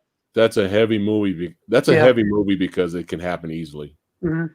Yeah. But heavy story, heavy drama. His performance in that is great. But he has a new movie that just came out with the same director. Yeah, same director. Another Round. I think I'm going to review that too, but I haven't actually seen it yet. So. Okay. Yeah, I'm going to try to get to that while it's still like kind of funny. Yeah. The premise is definitely more comedically slanted than The Hunt. The Hunt is just heavy all around. Yeah. Another Round seems pretty comedic. Yeah. I'm gonna show The Hunt to Lady Fat Blood because she's a huge Mads fan. So yeah, he's one of my favorite actors. He's so good. Mm-hmm. He's really underrated in like Hollywood. They don't know how to use him well most of the time. He's always looks like he might be a bad guy. Okay, let's cast him as a bad guy. He's always just bad guy. Well, I think so. I've noticed Hollywood has this thing where they only cast a guy with a foreign accent if he's the bad guy. They never cast a guy with a foreign accent in like a good guy role or in like the best friend role. And he's always the bad guy. It's the only roles foreign guys get. Or British. If you got a British accent, you're a bad guy. Yeah. I think you can maybe blame James Bond for that. The Bond villains always have like, I guess so, right? Yeah. It's hilarious. Oh man. Eric, any plugs for chat? Anything you got coming up? Just the usual stuff. I'm reviewing a few TV shows. Nice. I just made public my Alice in Borderland review. I don't know if you even heard of that one, but that one's been making the rounds out there. It's a Japanese show. TV show on Netflix, right? Yeah. That's got some buzz, man. Yeah, not sure how, but oh shit! I don't know my thoughts. Just watch well, you know what, buddy? I'm gonna wait to the review. I'm gonna watch it. That way I can be prepared to go. Fuck you! I'm not wasting my time. A lot of people like it though. Yeah. Oh, and I'm also reviewing Duel to the Death from 1983 next week. God. That's a classic. That's so good. That's so good, man. That's one of those martial arts flicks where when it's done, you're like, they don't make them like that anymore. And Duel to the Death, classic, man. Where's the Blu-ray? Hello. Too many of these classic martial arts flicks from the old school era, man. They just you'd be lucky if you could find Duel to the Death on DVD. I know. I think you can watch it on Amazon Prime, but it's English dub only, unfortunately. Yeah. Oh, that's lame. There's tons of Shaw Brothers movies on Amazon Prime, but they're all dubbed. It's like it's cool, so that way the casuals will be able to watch it. But it's still at the same time, it's like you gotta have the option. Yeah, I probably end up buying some of them, even though I'm more of a physical, I collect physical media, but I'd buy them if it's rare. Can't find it on Blu-ray, I'll pay for the HD version, But cool, I'm looking forward to the Duel to Death review. It'll be fun. I just saw the first Lone Wolf and Cub movie the other day. But you guys are probably big fans of that. That was a lot of fun. It's a great. Did you get the box set? Criterion? No, I just saw it. It's on Canopy. You guys know that streaming service? It's one of the 800 streaming services. It's the one that it's free and you set it with your library card. It's that one. What the hell? Yeah. You know what? It sounds like goofy and it's like, oh, no one's ever heard of it. It's my favorite streaming service. I like it more than Netflix. I like it more than Amazon Prime. I like it more than Hulu. I like it more than any of them. Canopy. It's easy. Having fun ain't hard when you got a library card. I'll tell you that. Canopy has like every Criterion Collection movie. They got every Criterion movie on there. A library? What is that? Yeah. People don't read. That's funny though. Oh, cool. Well, if you like Canopy, most likely we will too. Interesting. The one thing is, I think I'm glad you watched the real version. Yeah. And not Shogun Assassin. Yeah. Oh yeah, that's like the American recut of it, right? I heard about that. It's the first two Lone Wolf movies. Oh, edited into one thing? Rolling together, yeah. It's a fan favorite. I mean, there's nostalgia for it. How many of them are good? Huh? Because there's a lot of movies. There's like 8 of them on Canopy, I think. But what are there, like 6 main movies? It should be just 6. So I think they have that Shogun Assassin re-edit on there also. So I'm glad I didn't watch that one accidentally. Yeah. What's up, Dog Soldier? Yeah, they're all entertaining, man. I mean, some are better than others, but they're all entertaining. So all 6 are good. Cool. I'm excited to go through the rest of them. Oh yeah. And the Criterion box set with all of them in there, they're all beautifully remastered, and I don't remember it really being that expensive. But the crazy one, the crazy one is the Zatoichi box set from Criterion. Oh, there's so many Zatoichi movies. And that would seem to be gone or just like $500 or some shit. But now they're re-released it. Now you can go to Amazon and buy it now, and it's not really that bad. I gave up on it. Like earlier this year, I saw it. I'm like, I'm not paying $600. I guess I just never have it. And then I saw it somewhere for like $130, the whole thing, like a month ago. I'm like, oh man! So I just snatched it. Steal. And Sexy Sumo did too. I told him I saw your post, Eric, and I sent it straight to Sexy Sumo. He bought his copy too. Yeah, but I've had mine for years, so of course. But yeah, we were lucky. We got that remastered. The Zatoichi movies, man, it's such a beloved series and character, man. It's just so much fun. Have you guys seen Takeshi Kitano's Zatoichi? Yes. What do you think of that one? At first, while watching it, like from beginning to middle, I didn't know if I was gonna. I wasn't sure how I felt, like if I was liking it or not. But then once I realized, okay, so he's playing his own version. This is his own version of the character. He's not reprising the beloved Shintaro Katsu version. He's doing his own version. This is his own thing. It's his own movie. Once I accepted that, I enjoyed the rest of it. So, but like I said, if you're expecting the beloved, Shintaro Katsu version, this is not that type of Zatoichi. But I was entertained by it. So, what about you? What did you think of it? Yeah, I enjoyed it. It had some very goofy elements. Yeah, and all the blood being CGI was a little distracting. That was the big thing that hurt it a little bit for me. But I was able to get past it. It was still enjoyable. Yeah. Dog Soldier says some pretty high scores for this. I really need to check it out now. That's right. These are all scores for Shadow in the Cloud, Dog Soldier. They're not for Possessor, buddy. Just want to let you know. No, I'm just kidding. Speaking of Eric. Whenever you're ready, bud, we got to start the new series to the channel. Is it really that good? Yeah. Oh, yeah. Sam, if you want in, let me know, buddy. What's that going to be? Tanking big classic favorites? Just... I'll get a part of that. Is it rated too high? Yeah. Okay. Like Shadow in the fucking Cloud is like 78% on Rotten Tomatoes right now. It's like, really? Are you serious? But I already reviewed that. I already destroyed that. Yeah. But I'm just using that as an example. You know what I mean? But there's a movie, I have not watched it yet. Sam, you may have seen it, but it's a superhero flick from Indonesia called Gundala. Nope. Eric, you were not kidding. I have not heard any good things about Gundala. Now, this was, of course, after I bought the damn thing, but I haven't heard anything. I haven't heard anybody that bought it that liked it.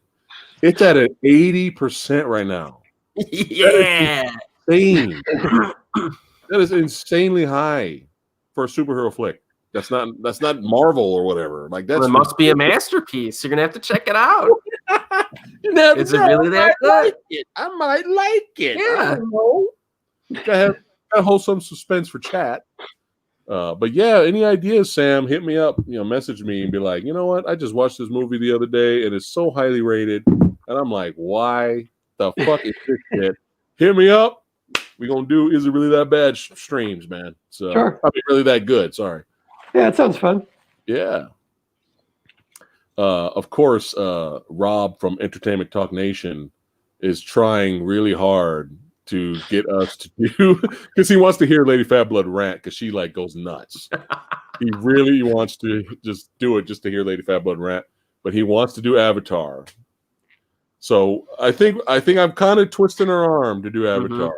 The James Cameron Avatar? Yeah, she's still in denial. She's still like, no, but I'm like, yeah, wheels are turning. You're thinking about it. Come on. So I'm close to twisting her arm to, review Avatar, or we'll talk about it with Rob on Rob's stream. But yeah, Eric, we'll collab after the stream, and we'll set up a date to do Gundala on your channel, right? Yeah. And we'll kick it off, man. Is really that good? Yeah. And I started the Versus. I gave in. So I uploaded the Versus series. So I started it. I gave in because, it was supposed to come out. That video was supposed to come out last year in September. But we had a lot of audio issues with it, and we couldn't fix the audio issues. So it was either bury it and no one watches it at all, or fuck it, we'll upload it for fun. We'll just have a warning in front of it to let people know we had audio issues and it was supposed to come out. But we put Bloodshot up against the Old Guard as our first Versus episode. I really did not like the Old Guard, dude. But did you see Bloodshot? No. Okay. Yeah. So we wanted to do, for our Versus series, Sam, we wanted to do a little bit something different. It's because everyone does this movie, when they're Versus series, everybody does the same old thing. They say, this movie's better than this movie, right? Everyone's doing that. So with our Versus series on our channel, it's basically which movie's the most entertaining at the end of the day. That's how we're doing our Versus thing. So it's going to be 2 or more movies we put together that's either similar in title, premise, or within the same genre. And we put them against each other. We talk about what we liked and what we disliked out of each movie. And then at the end, we decide which one's the more entertaining. You should do Crash versus Crash. Oh, shit. Yo. I'll do that episode with you. I'll do that episode with you. I hate the Oscar winner Crash. Let's do it. Dude, that's like Mike Tyson versus a high school student, dude. Oh, Jax B the Ripper. She says you should do a series. This is so overrated, or do I dare to watch? Well, overrated. Is it really that good? It's the same thing. But yeah, do I dare to watch? That might be fun too. But yeah, we're having fun on the channel. But yeah, I'm down for Crash versus Crash, bro. Let me know. Well, we'll pick a future date. Yeah. We'll kick it off. That'll be a lot of fun. Yeah, it'll give me a reason to see Cronenberg's Crash sooner rather than later. I think it's perfect because I haven't seen either. I like the Oscar winner. I mean, it won the Oscar for a reason. A lot of people liked it. I kept hearing how bad people reacted to Crash winning the Oscars. Yeah. I remember when that happened, and people were like, "What the fuck?" Like people were like, "What?" I finally watched it recently because I I'm in the screenwriters group, right? And I brought in a script, and the other people in it were like, "Oh, your structure is kind of similar to Crash." And I was like, "Oh, I guess I got to watch it because I've never seen it." So I checked it out, and I was like, "Man, this sucks. I hope I don't want to do anything at all like this movie is doing." So yeah, that's why I finally watched it. They all said it was good though. They were all like, in a good way, like Crash is really good. And so that was like 6 or 7 or 8 people all recommending Crash at once. So I was like, oh, okay, I guess it's good. So I went in with like, decent expectation. What do you think about this one? John Martinez says, Fat Samurai Guy, you should do Nightmare on Elm Street versus Dreamscape. No, again, I mean, everyone's going to be like, well, Nightmare on Elm Street. But again, it's not which is the better movie. Which movie is the more entertaining? Right. Everything's up for grabs in this series. That's why I want to do it different from everyone else. Anything's up for grabs. You may get a kick out of Dreamscape a lot more than Nightmare on Elm Street. You know what I mean? In terms of entertainment value. Doesn't mean it's a better movie than Nightmare. So we'll see, John. Interesting. Jax says, well, first Gilbert says, I'd love to hear her rip apart the overrated Avatar. Jax B says, I hope she does show up for Avatar. I will have dinner, alcohol, and candles ready for that show. Oh, I'm not going to do it without her, Jax. Believe me, I'm not even going to do it unless Lady Fablood's involved. Because you're talking about passion, hate for that movie. Are you guys going to go to the? Well, assuming we're going to get theaters are still around. Are you going to watch all the new ones? Huh? Assuming theaters are still around, are you going to go and watch all the new ones in the theater? I'll check it out just out of curiosity. My hatred for Avatar is pretty high, but this is Lady Fablood's hate for the movie. So, I'll check it out just out of curiosity to just see if they improve the fucking thing. But I have a feeling they won't. It'll be just the same old bullshit. But yeah, when we do that video, I'm expecting a lot of dislikes. I'm expecting a lot of Avatar is the best, highest grossing movie of all time. Avatar was nominated for Best Picture. Avatar's got its own amusement park. And I'm depressed because I can't live in a real life fucking Pandora or whatever it's called. Pandora radio station. Wow. Dude, James Cameron is going to spend 30 years of his career just making Avatar movies. That's depressing, dude. And you might as well join us too, Eric. It's gonna be a packed house. Yeah, we gonna all talk about the movie. But yeah, it's sad, dude. One of the greatest directors of all time, and the whole second half of his career before he, before he kicks the bucket, is gonna be Smurfs. Fern Gully fucking dances with Smurfs in Fern Gully. That's gonna be his legacy. It's sad. I think that's a lot of the hate we have for the movie comes from that. Yeah. If the first Avatar was a one and done, and he's back to doing his own thing and making great movies, that'd be a little bit different. You know what I mean? But a lot of the hate comes from just overhyped, and it was like we were so excited to watch it. Well, more so me than her. But when we went and watched it, we went to a theater that plays soundtracks of the director. It was actually pretty cool. And he was playing James Cameron soundtracks from his other movies. And we were like so excited. We sat in the chair. We're like, oh shit, they're playing Terminator. Oh, Aliens. Oh. We were so excited. We're like, man, we can't wait because we trusted other people that pretty much were on the same board who've seen it before us. And they were like, yo, James Cameron is God. That was how they were reacting. I'm not making this up or over-exaggerating for entertainment purposes. I was told by several people that James Cameron is God after they saw Avatar. So we were in the theater like, all right, man, let's see what happens. All right, let's do it. And I remember putting on the 3D glasses, and I remember never experiencing anything like that before. So the first 30 minutes, I turned to Lady Fatblood and I was like, wow, this is pretty cool. You feel like you're in the movie. But that quickly wore off. that the Jeff Goldblum line from the Lost World. At first, it's like but then there's running and screaming after. You know what I mean? That was our experience. And then right after the movie was over, we sat there quiet, like we were quiet, and then we like slowly turned to each other, like, like it was not a good time after that. Yeah, but then again, Avatar should have been a straight up popcorn flick. Lessen the time, lessen the preachiness. You want to enjoy them finding the fucking unobtainium? Then go, by all means, find the unobtainium. Right? Just that name alone is enough to make me hate the movie. Don't call your rare shit unobtainium. Like Sam's joining. He's gonna join the stream too. Everybody's showing up. But it was just one of those things where if it was like Independence Day, I'm not saying Independence Day is high art, but if it was like Independence Day where you're just here for a popcorn flick, you get your entertainment and you go home, and that's it.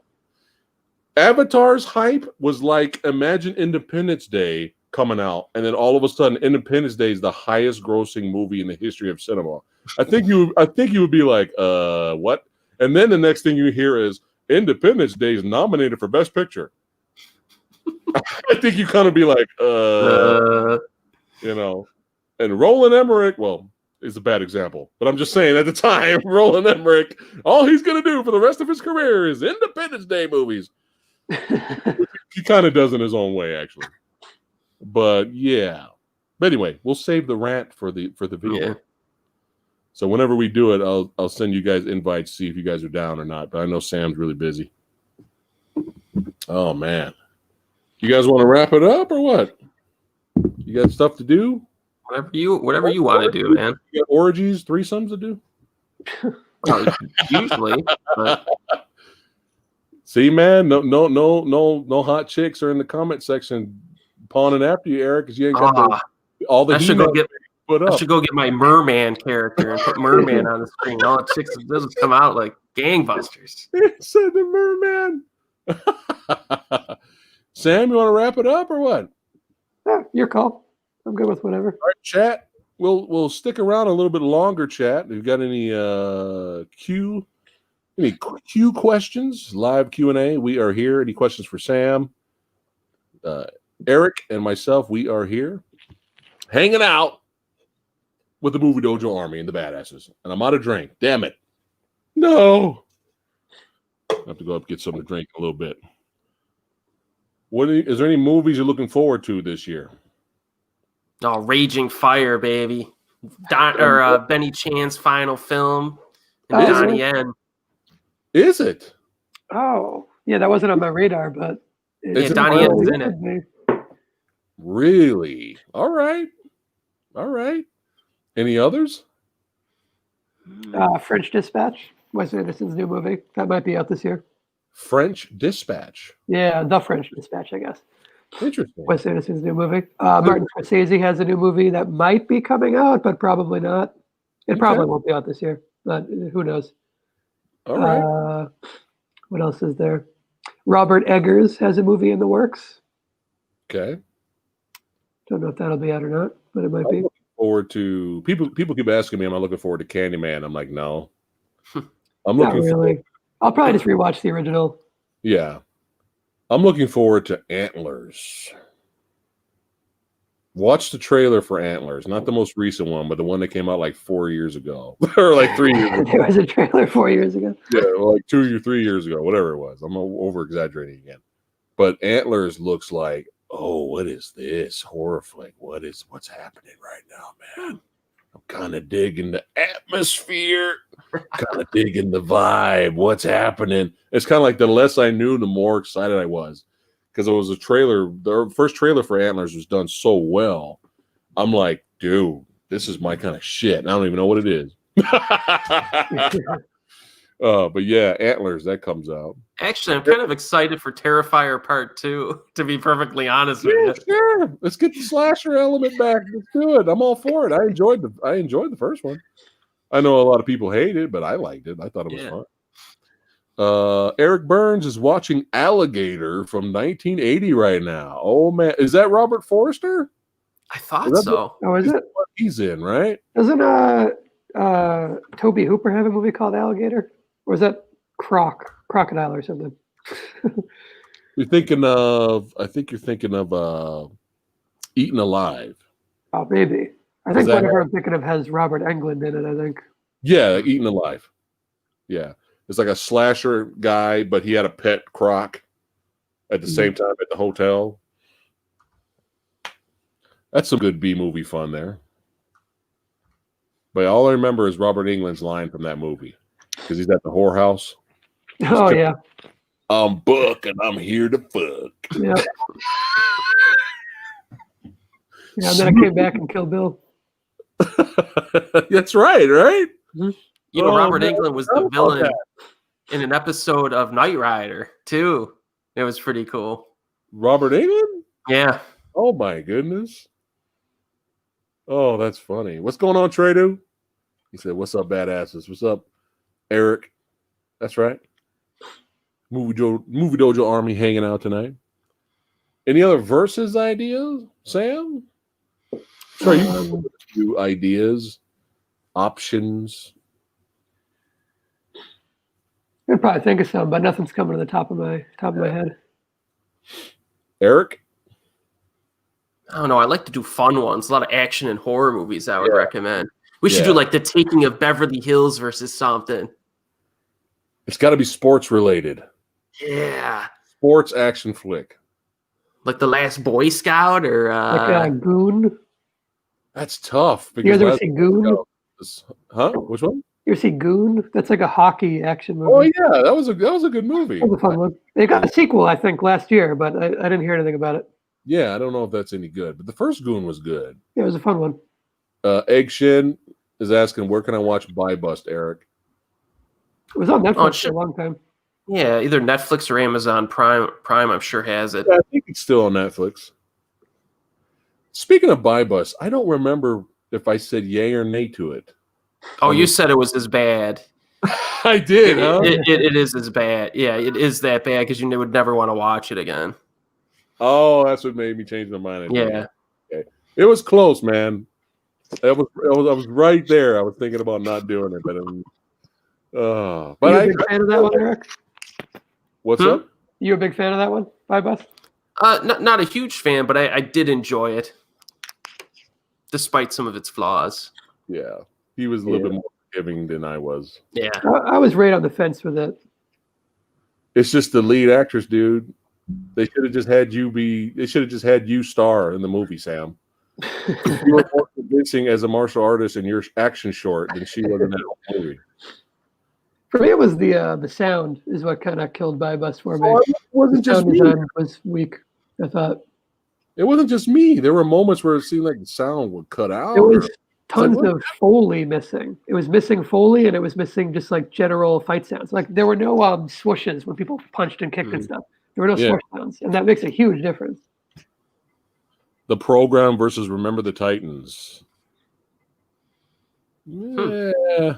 You could do like Limitless versus Lucy or whatever, you know. There's all those movies about using the full percentage of your brain. Those make sense. Limitless versus Lucy, interesting. Just kind of makes sense together.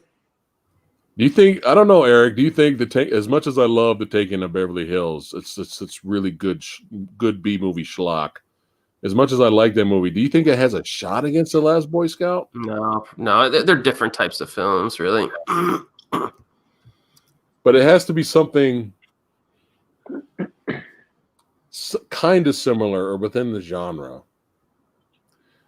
There's got to be another action movie out there where either the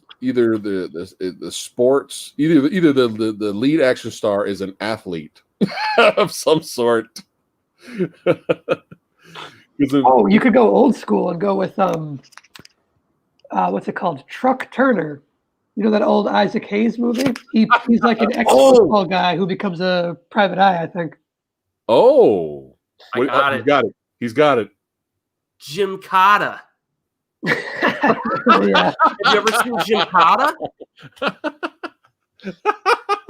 I think you got it, dude. That's a Dude, fun we one. gotta do Jim Cotta versus very fun Taking of one. Beverly Hills. Oh, I Yeah. think you may have found it. I'm Don't putting it write on the down. list right now. Don't lose it. Don't lose it. Jax B. the Ripper, Land Before Time versus Jurassic Park. That's a pretty good one. We're getting crazy now. Oh my god. The chat's cracking up right now, bro. They're laughing.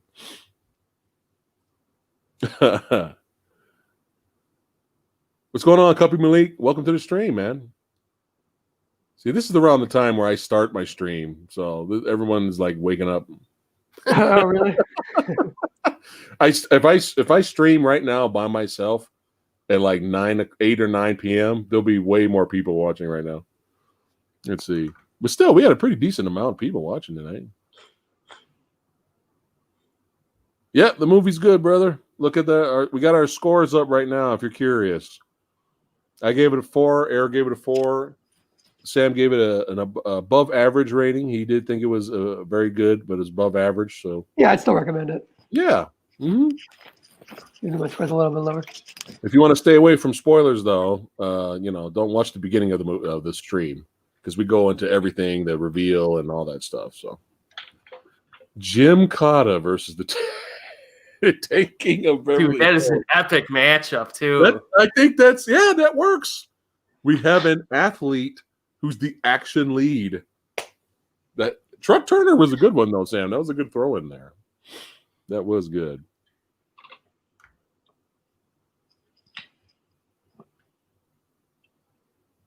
Oh, man. I almost feel like we should do like Masters of the Universe versus something.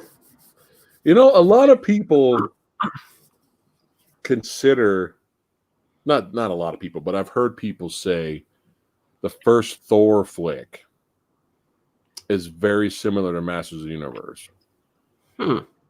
It's like big, huge, beefy, blonde guy basically gets sent to Earth, and he's kind of like a fish out of water type character. Those do sound pretty similar. Yeah. So that's an idea. We don't have to, though.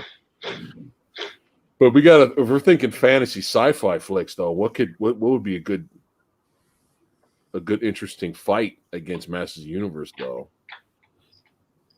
That's the question. Yeah, that's tough. Mm-hmm. This is fun though, because we get to think. Yeah. I want to do like a Beastmaster one too. What could we pair against the Beastmaster? Ooh. Well, we can't pair it against Conan because I'm biased. Yeah.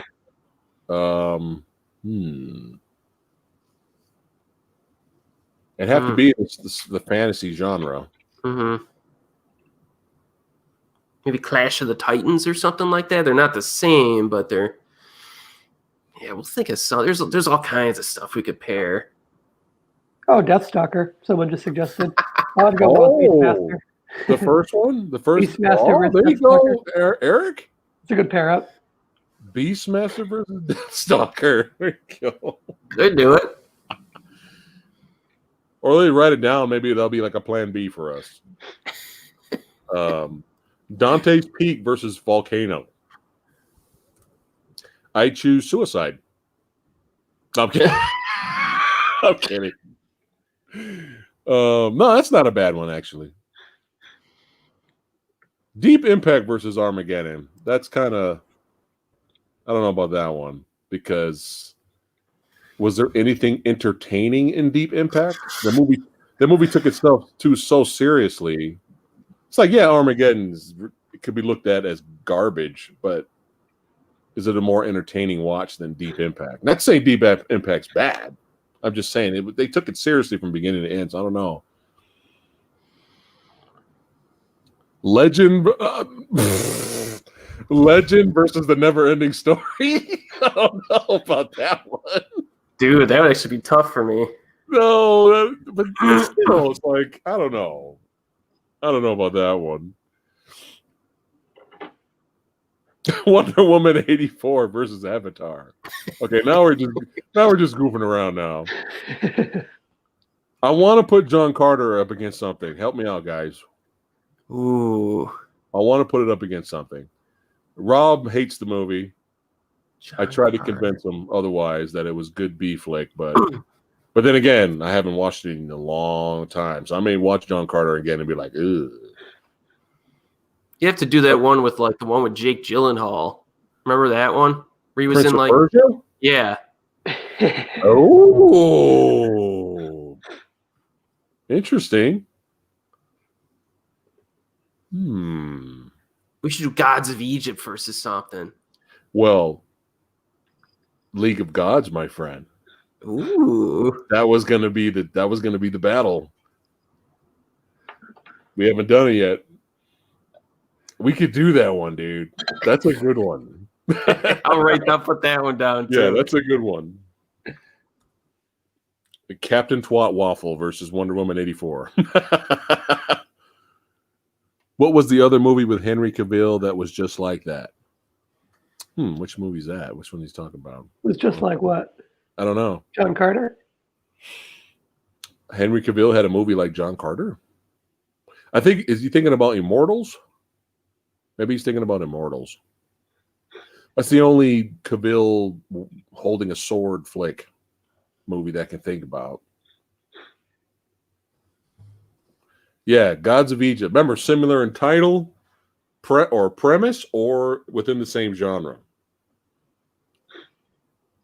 Yeah, so it is Immortals. Okay.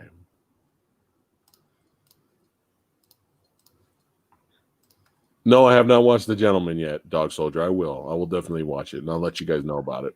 Have you seen The Gentleman? I saw it at an early screening, actually. I heard it was good. A long time ago, like before it came out. It was. It has some really good parts and a couple of awful moments that left like a really gross taste in my mouth and kind of put this gross shadow over the whole movie. Yeah. Oh wow! It was like it was really good in some areas. It felt a lot like Guy Ritchie's older movies, so it was like a good throwback in that sense. Like it was like a return to form, kind of the old British gangster comedy kind of stuff. Lock and Stock. So, I would say I liked the majority of it, but then the things I didn't like, I like really didn't like. So, okay, I'm kind of torn on it. Interesting.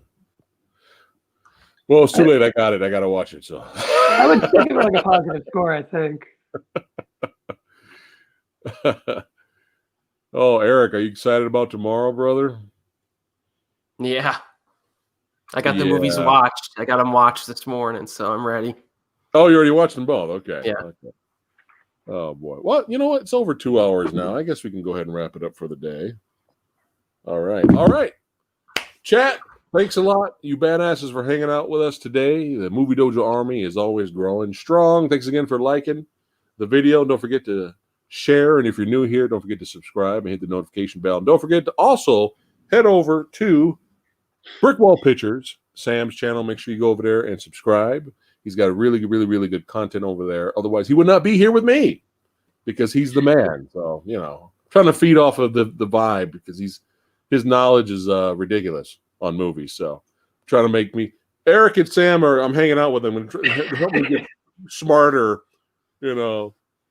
Otherwise, I just watch nothing but Avatar. But also head over to Asian Movie Enthusiast channel as well and subscribe to Eric.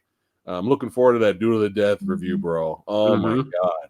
Oh my God. And if you guys are interested, I know you are, make sure you head over to my channel tomorrow at 6 p.m. Pacific time. Is it really that bad? We're doing 2 movies, me and Eric. Ava, starring Jessica Chastain, and Peppermint. Both of them are rated horribly. And I watched Ava already, and I'm going to watch Peppermint probably a little bit later tonight. So that's tomorrow night if you guys are interested. Tuesday, me and Mr. Joshua Gray are going to be talking about Is It Really That Bad? Underwater and Pandorum. All right, 2 sci-fi horror. That's an interesting matchup. Yes. Yeah. Is it really that bad? Because the score for Pandorum is ridiculous, dude. You're gonna be like, what? It's crazy. I've heard Pandorum's pretty good from a few different people. I've never seen it though. Yeah, it's the score is insane. And then Wednesday It's post-apocalyptic day. I'm all about that. Oh, he said you don't know about that? I'm all about that. Oh, shit. Head over to Mr. Tony of the Dead's channel at 3 p.m. Pacific time. We're going to talk about Mad Max Beyond Thunderdome. And then the same day, come back to my channel at 6 p.m. And we're going to talk about Damnation Alley. Never seen it. Never seen it, but I'm curious about that. But yeah, that's what we're going on for this week. It all depends on when the fucking Super Mario Brothers DVD shows up. Hopefully it shows up this week. And then Thursday isn't really that bad. 2 video game movies, retro style. Super Mario Brothers and Double Dragon. So join us Thursday. If I'll let you guys know. I'll keep you in the loop if I get the fucking movie. So hopefully, because it's 5 billion streaming sites, 8,100 billion streaming sites out there, and no Super Mario Brothers anywhere. So, and I'm not paying $300 for the Blu-ray. So hopefully the DVD shows up. But yeah, thanks again for watching. Don't forget to subscribe to these awesome gents, and we'll see you badasses next time. Peace out. All right. Don't go anywhere, guys. Let me